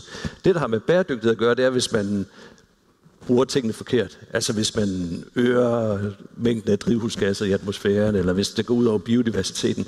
Men i princippet har det jo ikke noget med konkurrence at gøre, for konkurrence det siger bare, okay, givet de ressourcer, vi har, så lad os udnytte dem bedst muligt til de lavest mulige omkostninger, og således at fordelingen af det afkast, der kommer i produktionen, det er nogenlunde lige fordelt. Så egentlig så har det intet med hinanden at gøre. Men så alligevel, så er det selvfølgelig noget med hinanden at gøre, fordi i produktionsprocessen, der kan der ske nogle eksternaliteter. Og noget af det, jeg har brugt rigtig, rigtig lang tid på de sidste 3 år, det er klimaet. Fordi jeg har set på CO2-beskatning af industrien. Det var relativt let, ikke? Fordi det var bare på Portland, vi skulle fikse der. Og så har jeg også set på landbruget, det er lidt sværere, fordi at de er så sure, de der landmænd. Ikke? Men vi har set på landbruget, og det, der er interessant, det er, at landbrugets, det der hedder ikke energirelaterede udledninger, det er cirka, hvis vi tager Danmark, så svarer det cirka til 50% af de udledninger, der er for dansk territorium, hvis vi kommer til 2030. Det er jo kæmpe stor del af udledningerne. Og der er ingen lande i verden, der regulerer de ikke energirelaterede udledninger for landbruget. Og så spørgsmålet, skal vi så som Danmark være det første land? Selvfølgelig skal vi det, fordi vi er jo Danmark, ikke? Og så skulle jeg have sådan en Danmark, ikke? Det har jeg ikke. Jeg ved ikke, om det er der bagved. Men selvfølgelig skal vi det. Vi skal da gå foran, ikke? Og så skal vi lave noget regulering af landbruget, og så gør vi det. Og så siger landmændene, men hvis... Og så spørger de en økonom, hvordan skal vi gøre det? Og så økonomen, han er det eneste, jeg har haft i mikro 1, ikke? Der siger, så skal der bare en afgift på det der udledning, ikke? Så I skal betale en afgift. Og så siger de, jamen hvis vi skal betale en afgift, så får vi jo en konkurrenceulempe i forhold til vores, det er omvendt industripolitik, i forhold til vores udenlandske konkurrenter, så betyder det bare, at vi producerer mindre, så producerer de mere, og så kommer der ikke nogen klimaeffekt. Og klimaet er ligeglad, om det bliver udledt i Skjern, eller om det er i, Polen. Og det er jo rigtigt.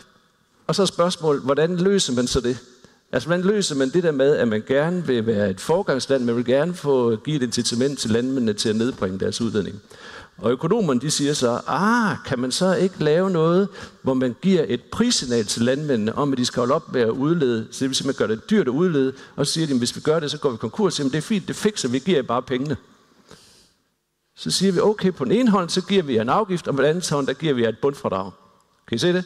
Det er mega smart. Så prissignalet, det gør, at nu har de et incitament til at holde op med at udlede, fordi så skal de ikke betale afgiften, men de får stadigvæk bundfradraget. Så i princippet, så hvis de holdt op med at udlede, og de fik bundfradraget, så kunne de tjene penge på det, hvis det var gratis at nedbringe udledningerne. Og så siger EU, det er fint, I vil gerne være foregangsland, men I må ikke give statsstøtte. I må ikke give statsstøtte til de landmænd, så I må ikke give dem mere end 80% af den samlede afgiftsbetaling. Ikke? Og så står man der, jamen okay, så har det der med vækst og klima alligevel noget med hinanden at gøre. Fordi så konkurrencelovgivning, den altså... Konkurrencelovgivning. Hvad? Det er ikke konkurrencelovgivning. Og statsstøtte. Er det ikke så lidt det samme? Nej, det er 2 forskellige. Ja, jeg er økonom. Hvad ved jeg? Det er jura. Ja. Det er jura, det der. Ja. Men pointen, det er det samme. Det er jo en måde at reducere konkurrencen. Det er, hvis du giver statsstøtte til et land, så betyder det noget for, hvor konkurrencedygtigt er det. Så på en eller anden måde, så er der selvfølgelig stadigvæk pointen her. Der er en pointe mellem, hvordan opnår man nogle klimagevinster, samtidig med, at man understøtter behovet for fri konkurrence. Så der kan de godt være modsætninger. Giver det mening? Mm. Ja. Det er faktisk meget spændende, hvordan man løser det. Og jeg kunne godt, hvis jeg lige må... Nu har jeg 51 minutter. Det er skide godt. Ja, men nu Nina før, der gik hun tilbage i sin gamle rolle, ikke? Som nyhedskommentator, begyndte at stille spørgsmål til Jakob. Så kan du ikke også gøre det? Altså, kan du ikke gå tilbage i din gamle rolle som EU-kommissær, og så fortælle os lidt om, hvad skal EU gøre i forhold til... Altså, du behøver sikkert være moderator hele dagen. Nej, det er også kun en test. Det er også kun en test. Altså, som I godt kan mærke, så skal der flere tests til, fordi det bliver rigtig overveje det, men kan vi ikke... Altså, det er jo en kæmpe... Hvad var spørgsmålet? Ja, det kommer nu. Jeg er ved at varme op, ikke? Altså, det er jo en kæmpe ære for Aarhus Universitet at have besøgt så stor en personlighed, og du har gjort det super godt som økonom. Der hører man den jyske ironi, hva'? Nej, men hele den der diskussion om, hvordan placerer EU sig i det her industripolitiske ragnarok, der er ved at udspille sig for vores øjne. Kan du ikke sige lidt om, hvad tænker du? Det kan jeg jo overveje sagtens. Det, hvis der Nej, men det kan jeg jo sagtens. Det er også fordi det er måske sådan lidt... altså først det der med frem og tilbage med landbruget. Noget af det, som man kunne gøre, det er, at vi har sådan nogle regler, hvor man i princippet bare kan give landbrug penge.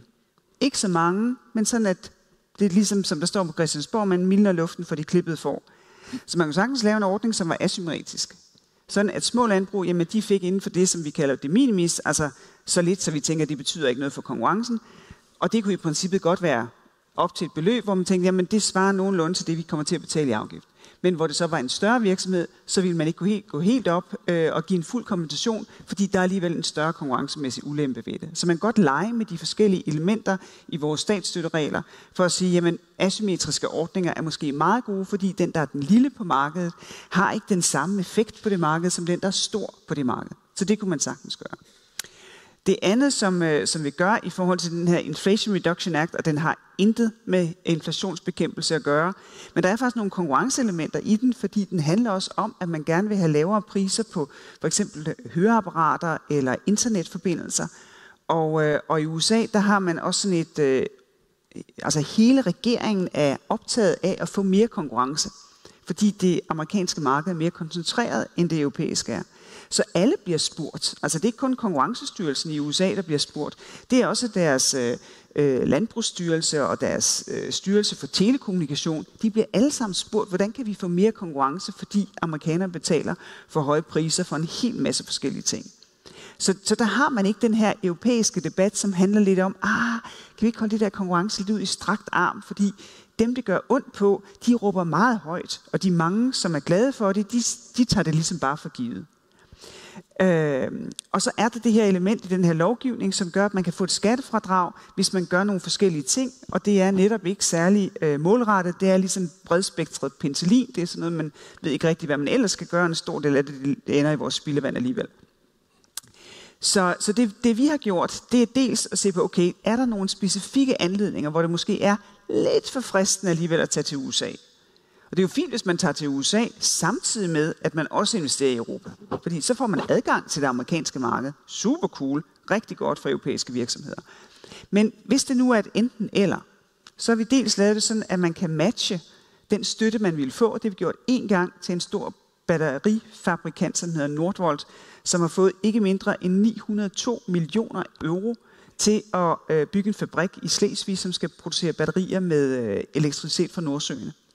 Og det andet, man kan gøre, det er, at man kan lave sådan en dockingstation, hvor man kan komme projekter ind, og så kan man give støtte, jeg tror det er op til 100 millioner, hvis det er sådan euro, hvis det er sådan Danmark, og op til 150, hvis det er et område, hvor man virkelig har brug for økonomisk vækst. Og så kan statsministeren sige til virksomheden, ved du hvad, 100 millioner, og vi behøver ikke at ringe til en dame i Bruxelles. Og så får man nemlig det der tempo, som også betyder rigtig meget. Men det andet, som vi gør, det er, at vi siger, prøv at høre her, altså, vi kan jo ikke bruge alle de penge, amerikanerne kan. Til gengæld, så kan vi sælge, hvad det er for et konkurrencevilkår, man ligesom får, når man driver sin forretning i Europa.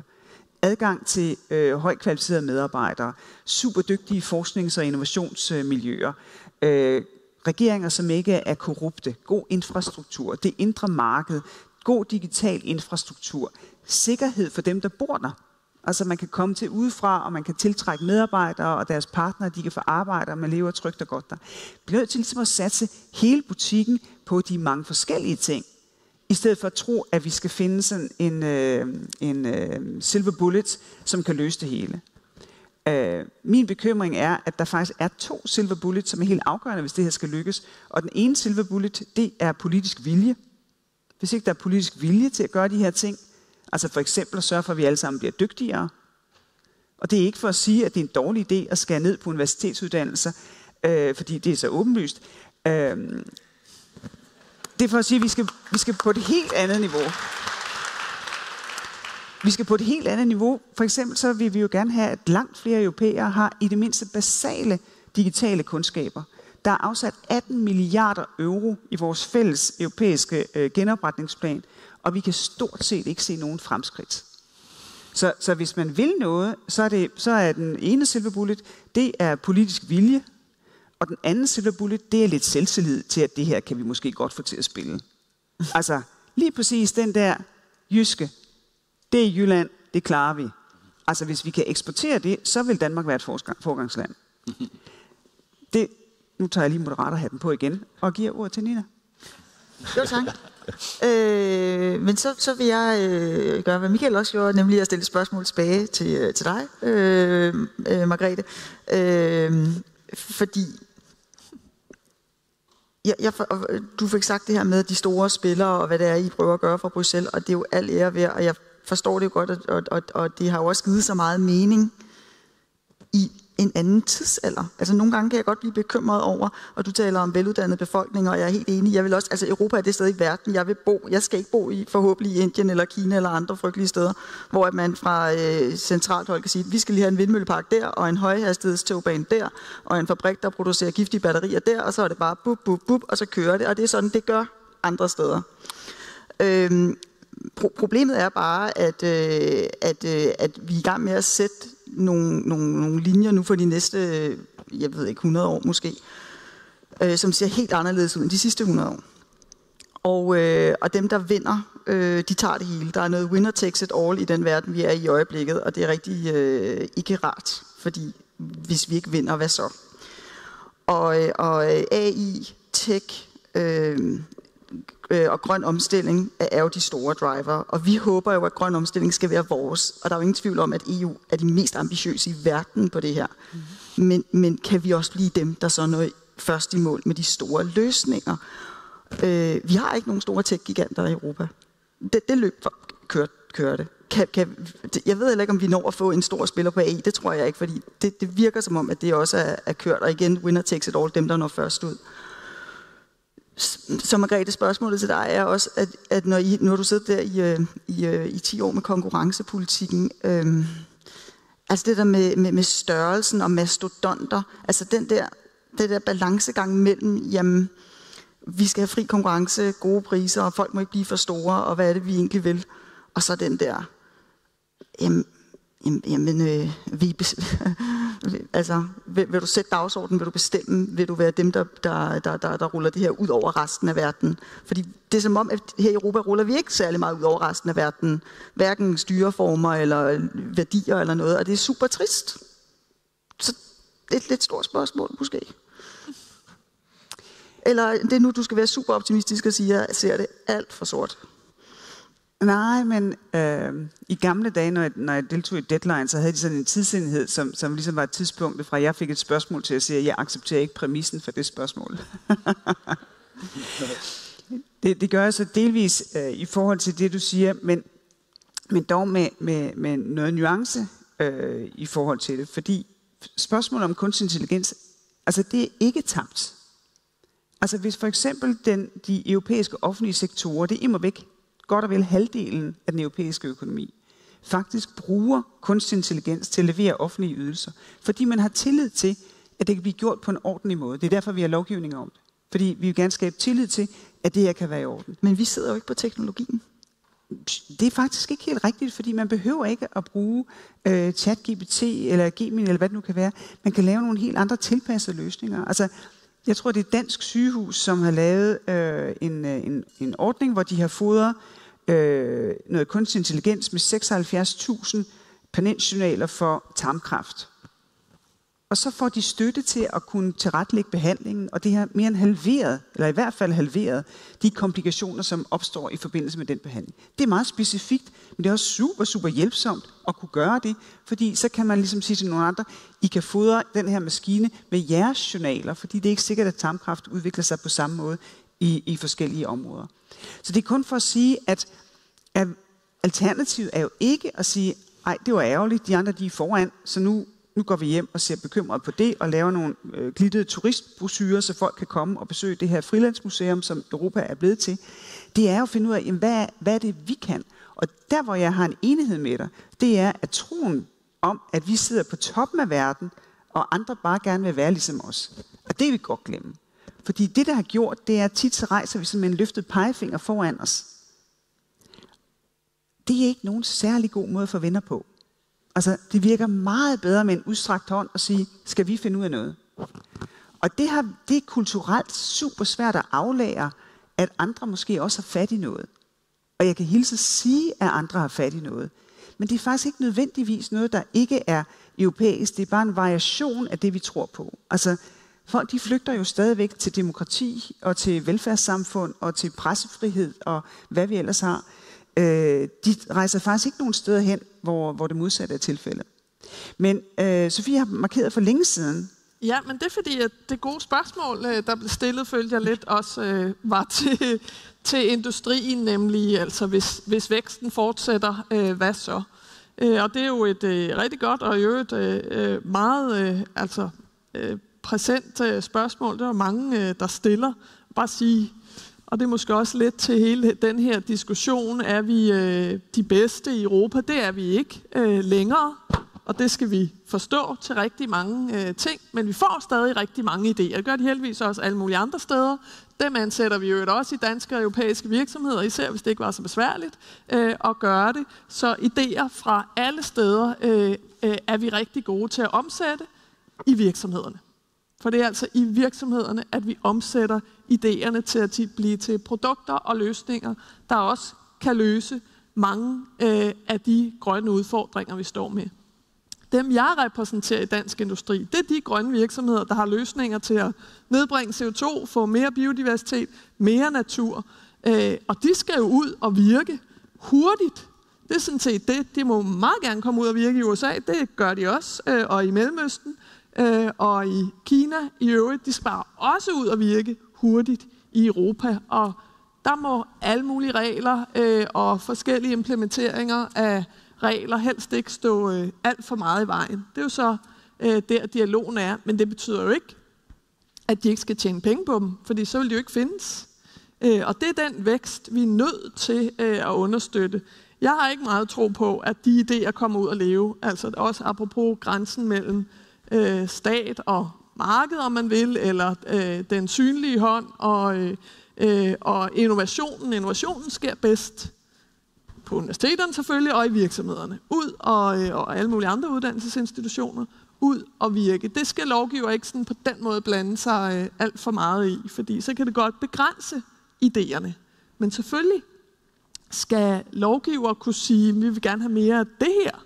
Ikke lige specifikt den dims, men vi vil have noget mere grøn omstilling. Det vil vi have. Så må man så også være villig til at understøtte det, og så er vi tilbage til landbruget, fordi jeg repræsenterer virksomheder, der kan producere mælkeprotein uden køer. Men når koen nu er utrolig understøttet i EU, så er det svært at være op imod konkurrencemæssigt. Det er det jo.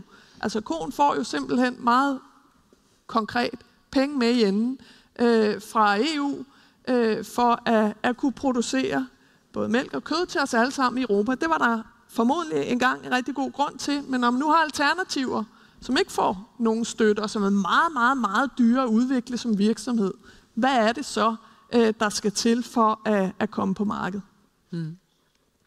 Ja. Må jeg stille et spørgsmål her til hele panelet, og egentlig også meget gerne salen, hvis det er. Altså, har I troen på, at vi i Europa er så agile, at vi kan lave de vilde transformationer, som jeg synes, du sætter fingeren fuldstændig på, Sofie, hvor du siger, prøv at høre, vi har pengene, vi har teknologien, vi skal simpelthen det hele tankskibet skal simpelthen drejes, og der er nogen, der har noget i dag, som skal laves om. Og Michael, du har også skrevet en hel rapport om ting, der måske skulle se anderledes ud.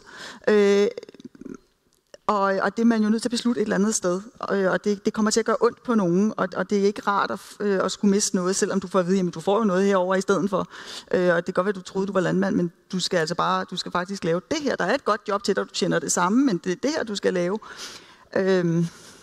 Altså, kan vi det? Kan vi det? Og kan vi det inden for den regulering, der er? Vi kan godt. Ikke inden for den regulering, der er. Det er vi nødt til at få ændret også, fordi hele verden ændrer sig.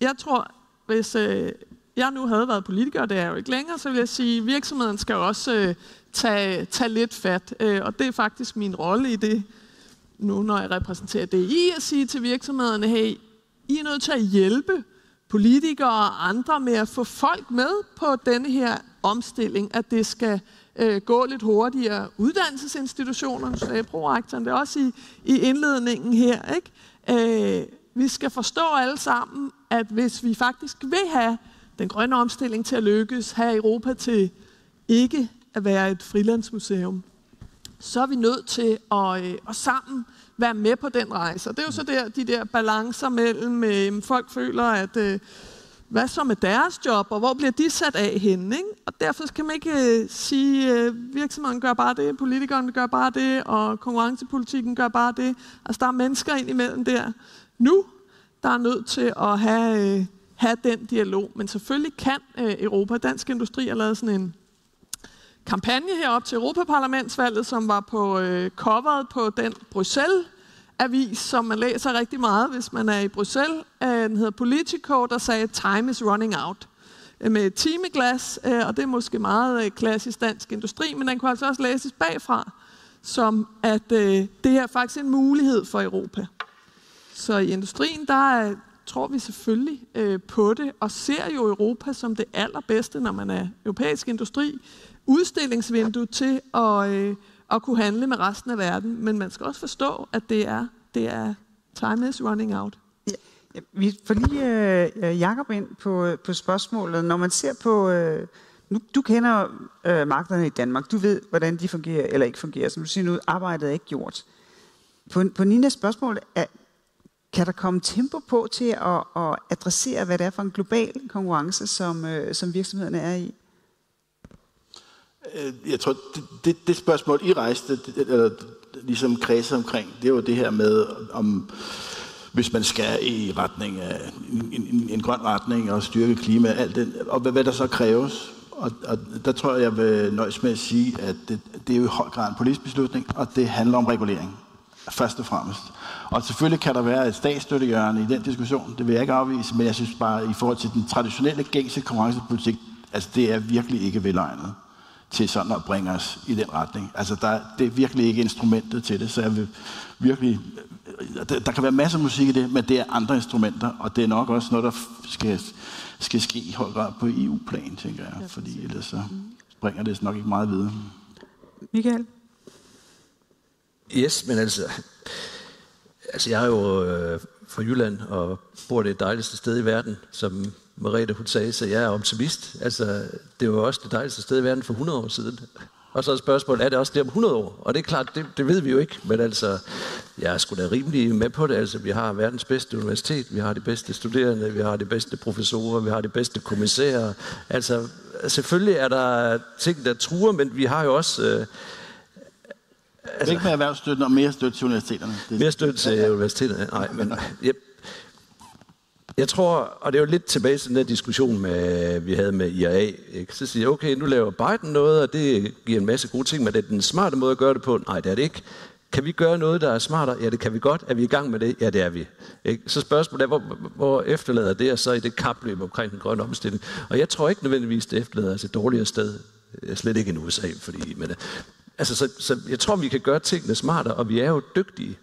Altså, og nu kommer hele diskussionen om AI, ikke? Så spørgsmålet er, nu kommer AI ind over, og det skal transformere hele vores samfund. Og spørgsmålet er vi så klar til det? Og der har EU sådan set også, ikke fordi jeg er sådan super ind i det, men altså der har EU også lavet en regulering, der faktisk muliggør, at man godt kan operere. Det er ikke så fuldstændig ureguleret, som det bliver andre steder i verden. Og spørgsmålet er, det så skidt eller godt for EU? Men vi er jo nok nogle af dem, der er hurtigst til at optage det, der så kommer. Altså vi er de mest tech-savvy i verden, danskerne. Jeg ved ikke helt, hvad nede i Portugal og sådan noget. Men altså, vi er jo bare på beatet på alt. Så derfor så tror jeg også godt, at vi kan håndtere de udfordringer, der kommer. Og de udfordringer, der kommer, de er selvfølgelig store.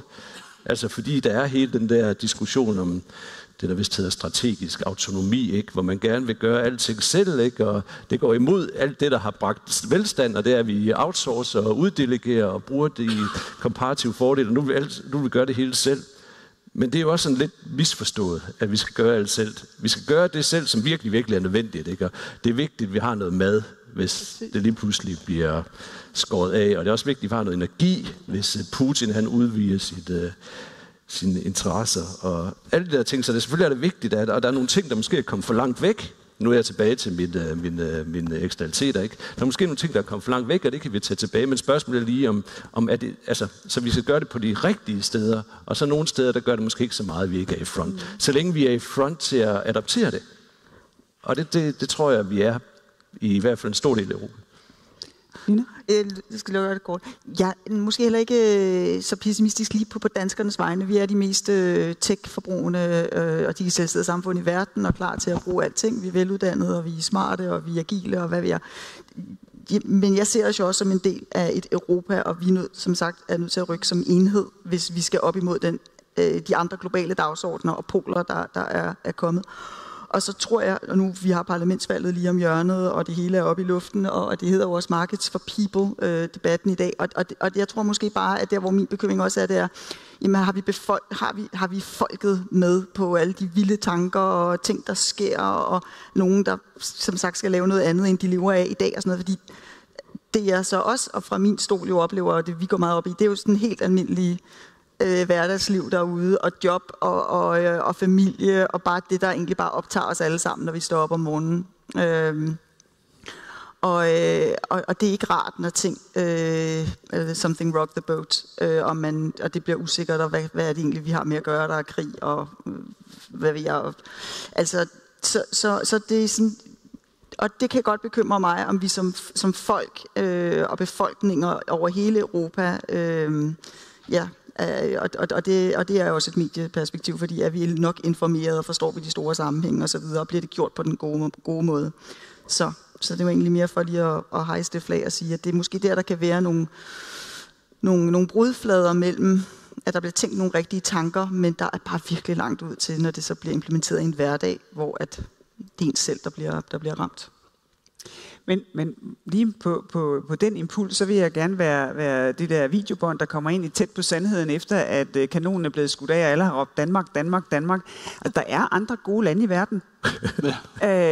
Altså helt selvfølgelig aldrig perfekte, som Danmark, og slet ikke, hvis man zoomer ind på Aarhus.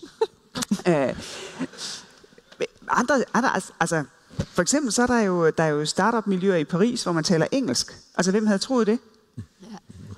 Grækenland har en af de mest dynamiske økonomier i Europa i dag, på trods af virkelig, virkelig hårde år. Det må man bare sige. Italien har på Sicilien noget af det mest avancerede miljø i forhold til producering af mikrochips.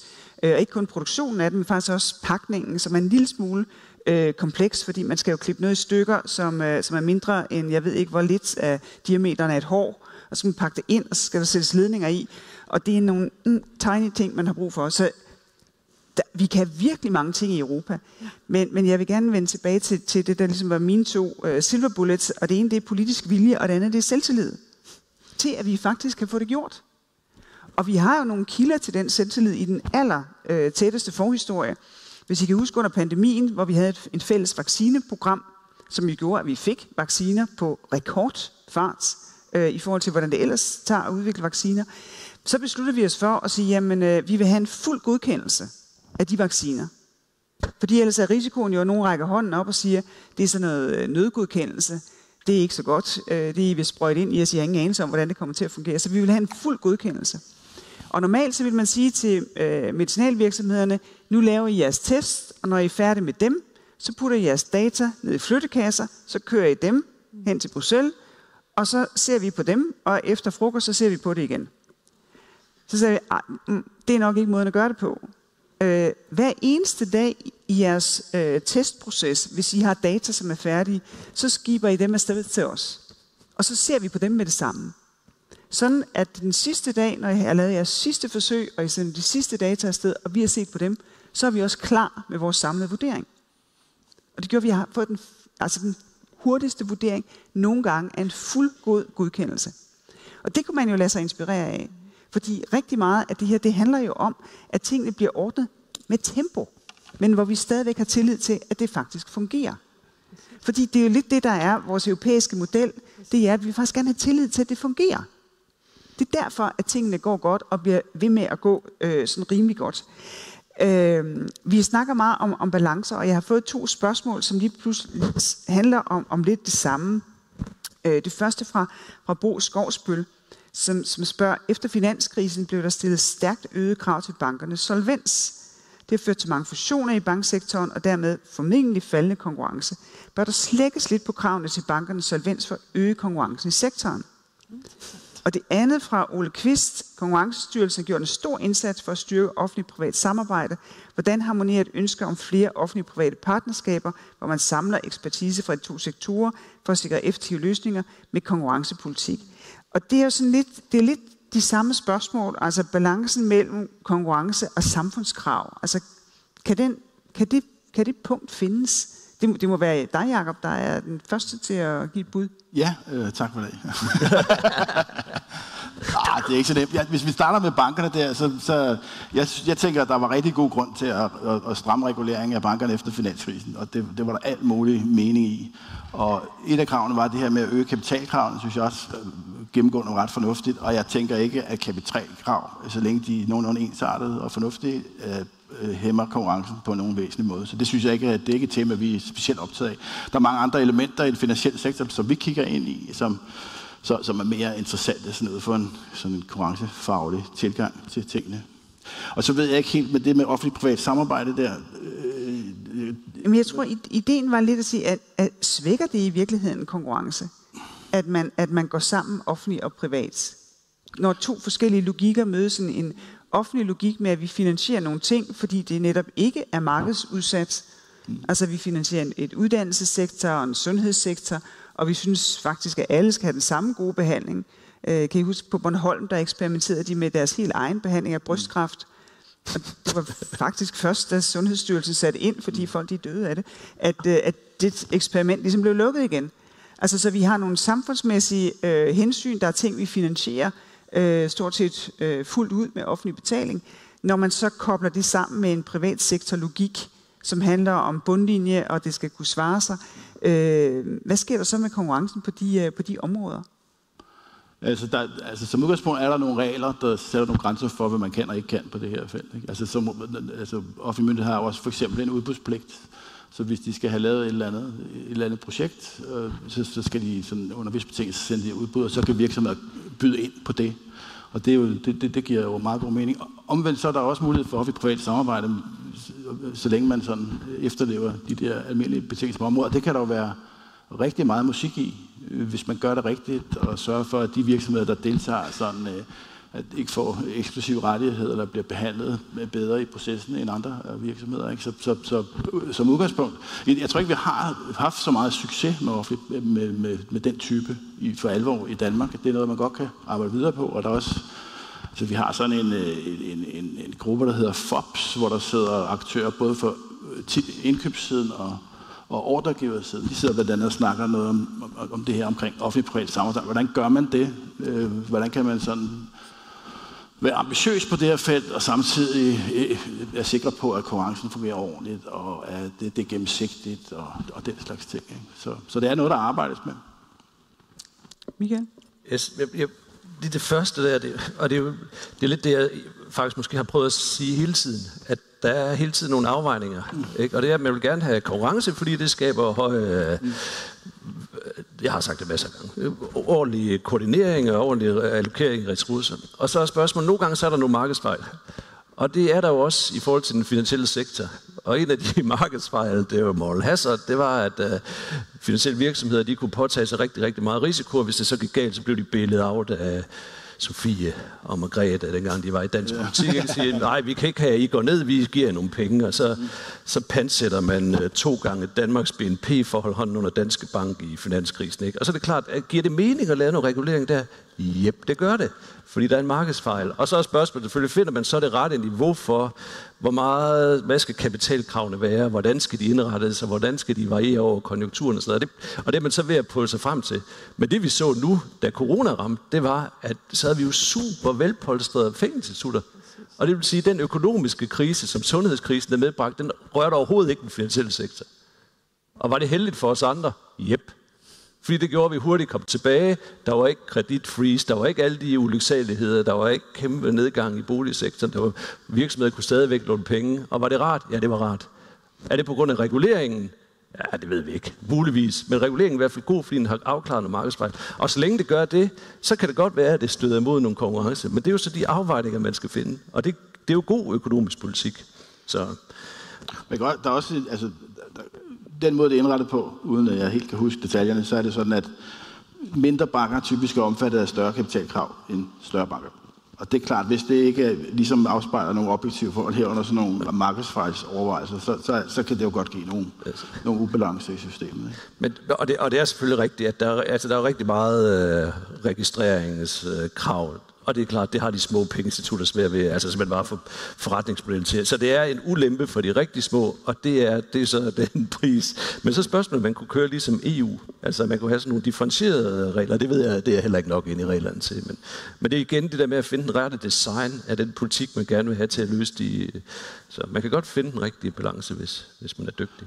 Men der var lige et spørgsmål til omkring konsolidering, om det svækker konkurrencen i sektoren. Og det har vi selv en indre overvejelser om. Det er jo ikke entydigt. Selvfølgelig kan man godt forestille sig, at når der kommer færre aktører, så er der mindre konkurrence. Det kan man godt forestille sig. Men omvendt så, hvis der kommer færre og lidt større og lidt mere sådan offensive aktører på markedet, der kan lidt mere, så kunne man godt forestille sig, at det trækker den anden vej. Så det er bare ikke entydigt, hvordan konkurrencen udvikler sig, hvis man ændrer lidt i konstruktionen på markedet. Nej, det kræver egentlig bare 2, der konkurrerer hårdt. Så kommer vi ned på vi skal gerne, ja, præcis. Ikke? Det er meget, vi skal helst have nogle flere. Ikke? Men i øjeblikket har vi ret mange. Sammenlignet med andre lande har vi mange banker i Danmark. Ikke? Både per indbygger og så videre. Hvis der kun er 2, så er sandsynligheden for, at de koordinerer priserne, den er meget høj. Det kan jeg godt vise dig, de kan. Sofie?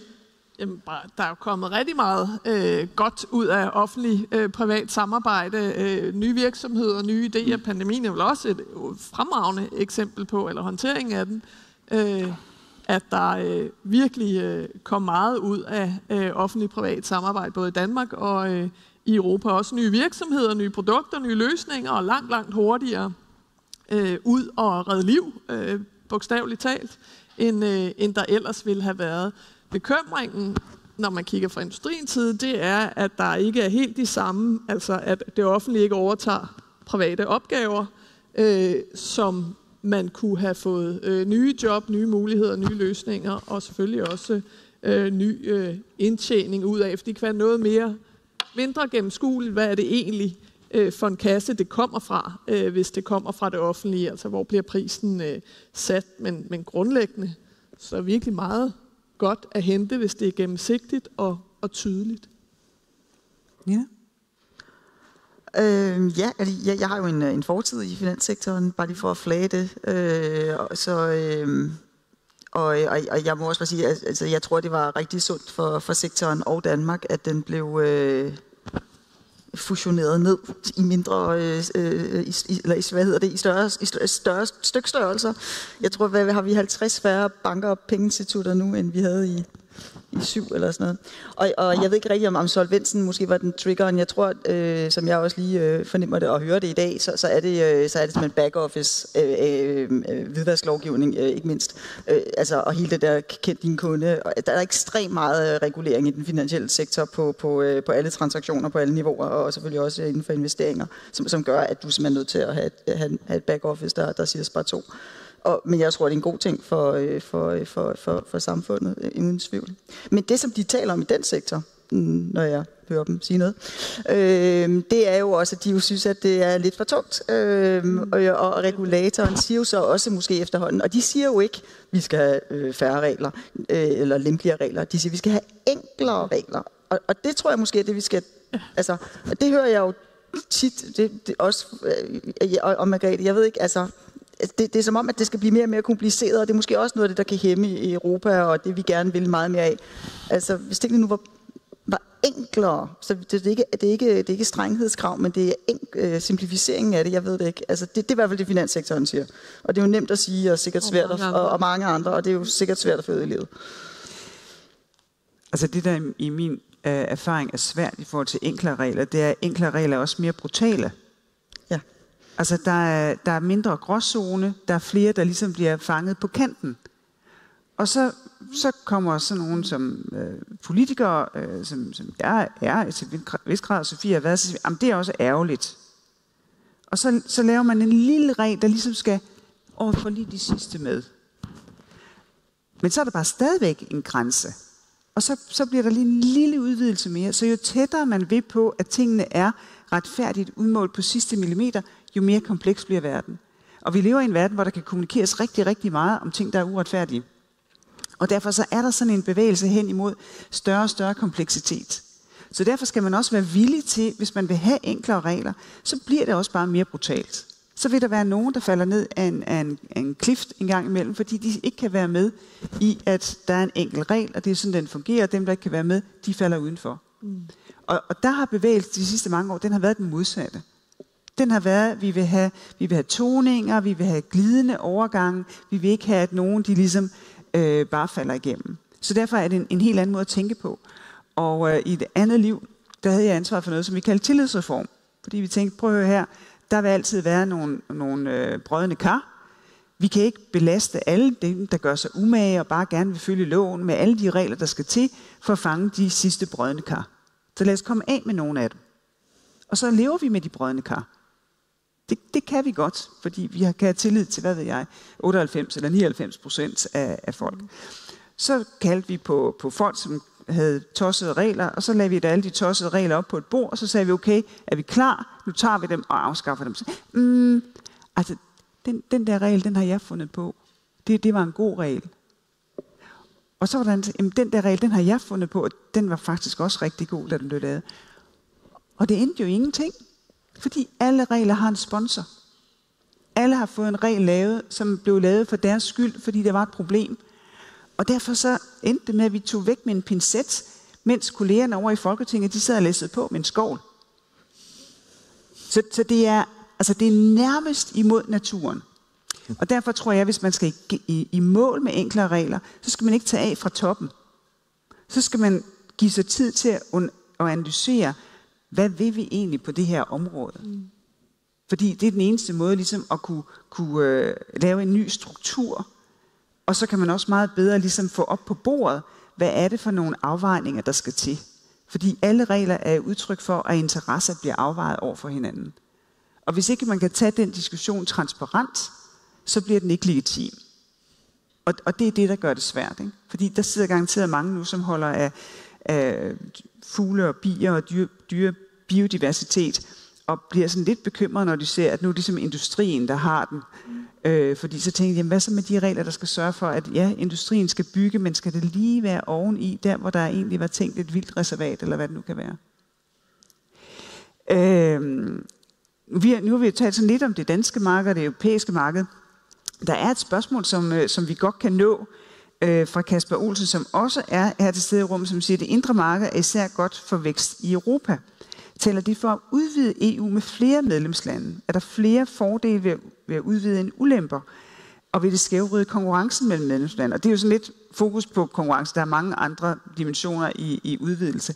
Men er større markeder altid bedre end mindre markeder, kunne man måske koge det ned til? Ja, hvad siger fagkundskaben? Vi kan jo spørge England, hvordan de synes, det gik, da de gik ud. Ja. Jeg ved ikke, om I har været der. Altså, udover fodbold, så er det virkelig skød. Altså. Ja. Ej, helt seriøst. Det er jo et stort spørgsmål. Hvad er den optimale størrelse af det indre marked? Altså, den optimale størrelse, det er verden, ikke? Men så spørgsmålet er det en fordel, eller en ulempe at gå ind i EU's indre marked, hvis man har mulighed for det? Så økonomisk set er det en fordel. Altså alle analyser, og der bliver lavet masser, og der kommer jo hele tiden nye lande ind, så der er hele tiden nyt eksperiment, der er hele tiden nye PhD-studerende, der kan lave en PhD-afhandling, hvor de måler effekten af at indgå i det indre marked. Og hver gang de gør det, så kommer de frem til det samme svar, at det er en økonomisk fordel at få adgang til det indre marked.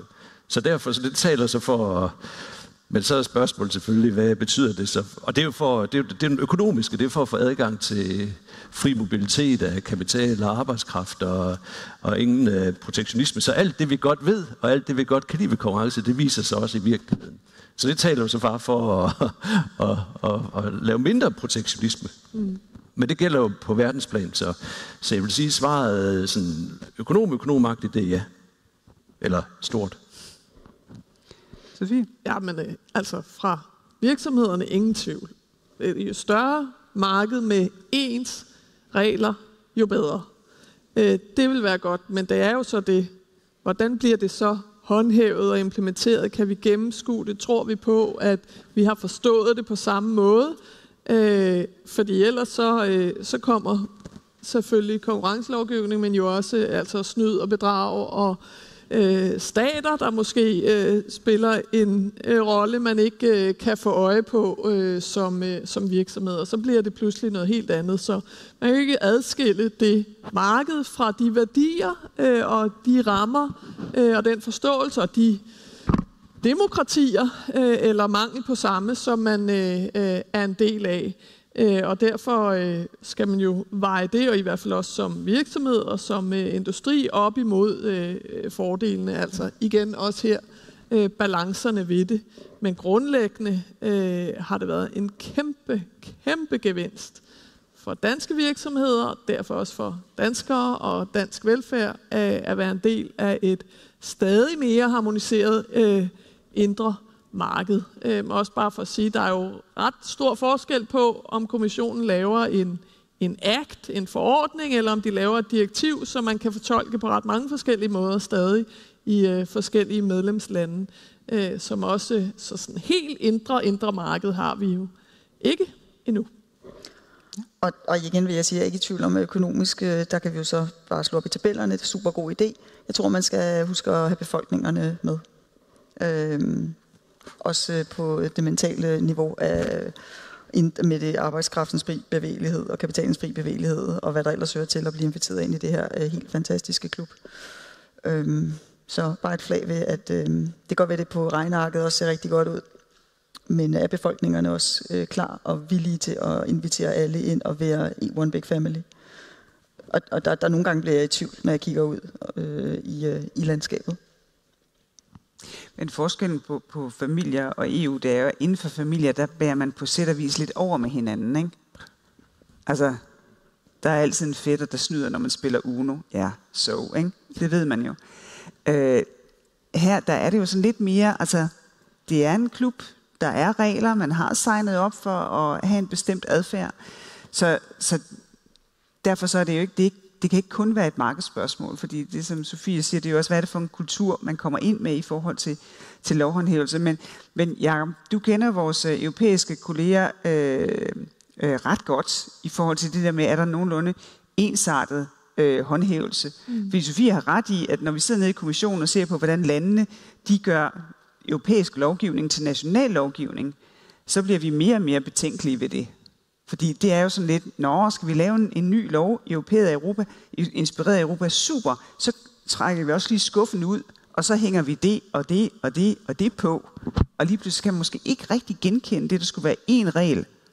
Så får man en regel med 27 forskellige variationer. Så derfor bruger vi mere og mere lovgivning, som bare har effekt i medlemslandet. Hvor man ikke behøver hele den der nationale proces, hvor der typisk bliver lagt mere ovenpå. Jeg spørger dig, fordi Sofie siger jo, at det der, en ting er at have et indre marked og ens regler, bliver det så egentlig også håndhævet på samme måde.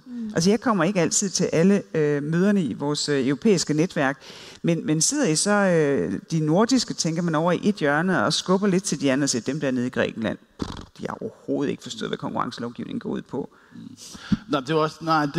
Min oplevelse, det er også, jeg prøvede at sige i starten, det er virkelig, at der er en sådan ret ensartet tilgang i kredsen i forhold til, hvordan man skal håndhæve de her regler, og hvordan man i det hele taget ser på konkurrence. Og formålet, altså det overordnede formål, nemlig at understøtte et samlet indre marked, der fungerer. Ikke? Og der er også gjort nogle ting de senere år, også med jer i spidsen, I lavede ICN Plus der, som sikrer sådan mere ensartet rammeværk for håndhævelsen af konkurrencereglerne rundt om i Europa, ikke? Som også har været med til at ensrette den måde, tingene foregår på. Men det ændrer ikke på, at der sagtens kan være forskellige konstellationer i forskellige lande, og det kan være graden af uafhængighed, måske lidt mindre et sted, end det er et andet sted. Der er helt sikkert nuancer, men det jeg siger, det er, at der er bare et indtryk af, at der er et fælles ønske om at håndhæve ens på tværs. Og hele strukturen er også sådan, at når vi laver en sag for eksempel, hvor der er nogle grænsehandelsoverskridende elementer, jamen så snakker vi jo med kommissionen.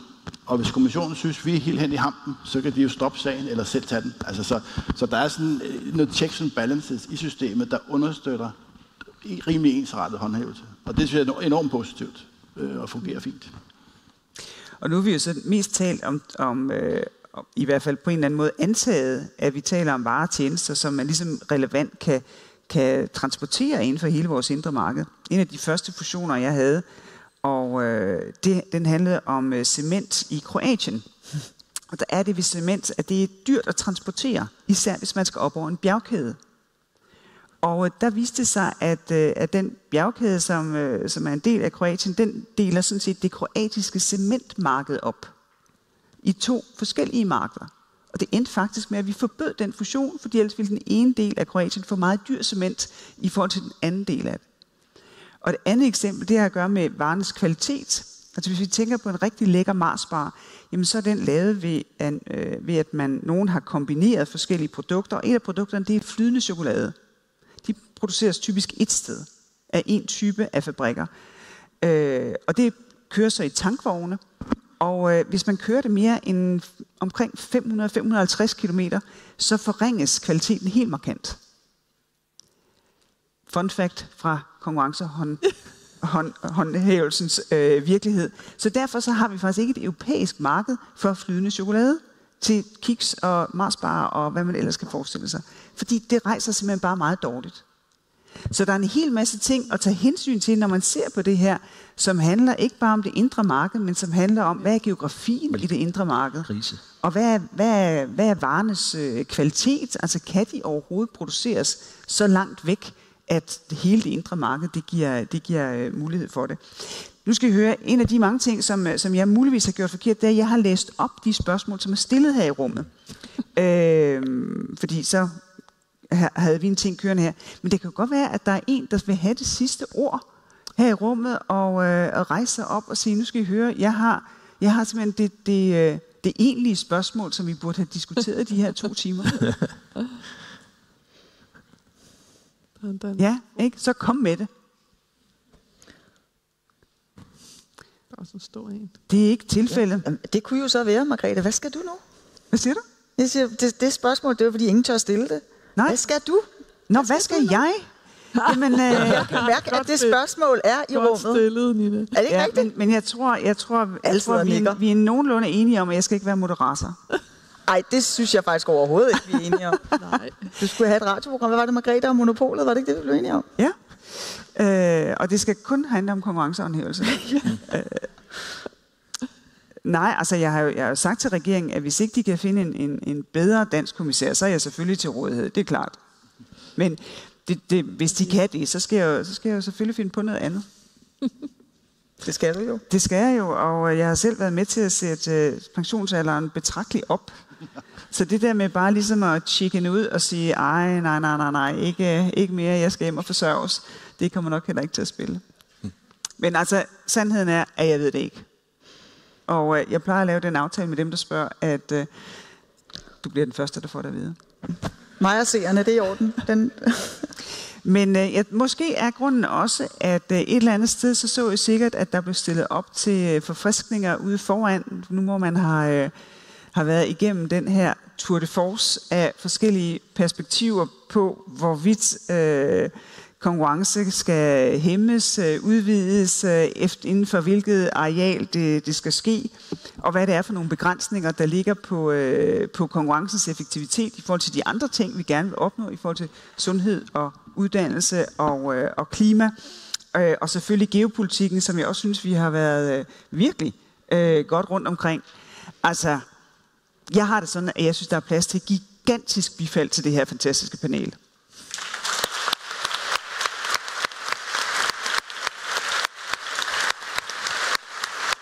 Ja. Klapper altid.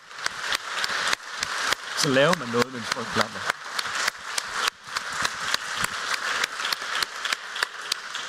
Og mens I nyder forfriskningen, så kan I glæde jer til, at alt det her selvfølgelig bliver tilgængeligt online, og der vil være interviews med paneldeltagerne, hvor alt det her, vi har brugt 2 timer på, det bliver samlet op i 1 til 2 til 3 minutters interviews, hvis man har brug for sådan en mere snappy version af det. Jeg vil bare sige tak for i dag, tak fordi I kom, tak til dem, der så med, og tak til dem, der overhovedet har kunne lade sig gøre. Vi er utrolig glade for, at vi har kunnet få lov til at være her på Aarhus Universitet, og altså når det er kommet så langt, at professor Eika har nævnt Adam Smith som det første, altså så har man som økonom nok ikke fortjent mere her i livet. Så tusind tak, fordi I kom.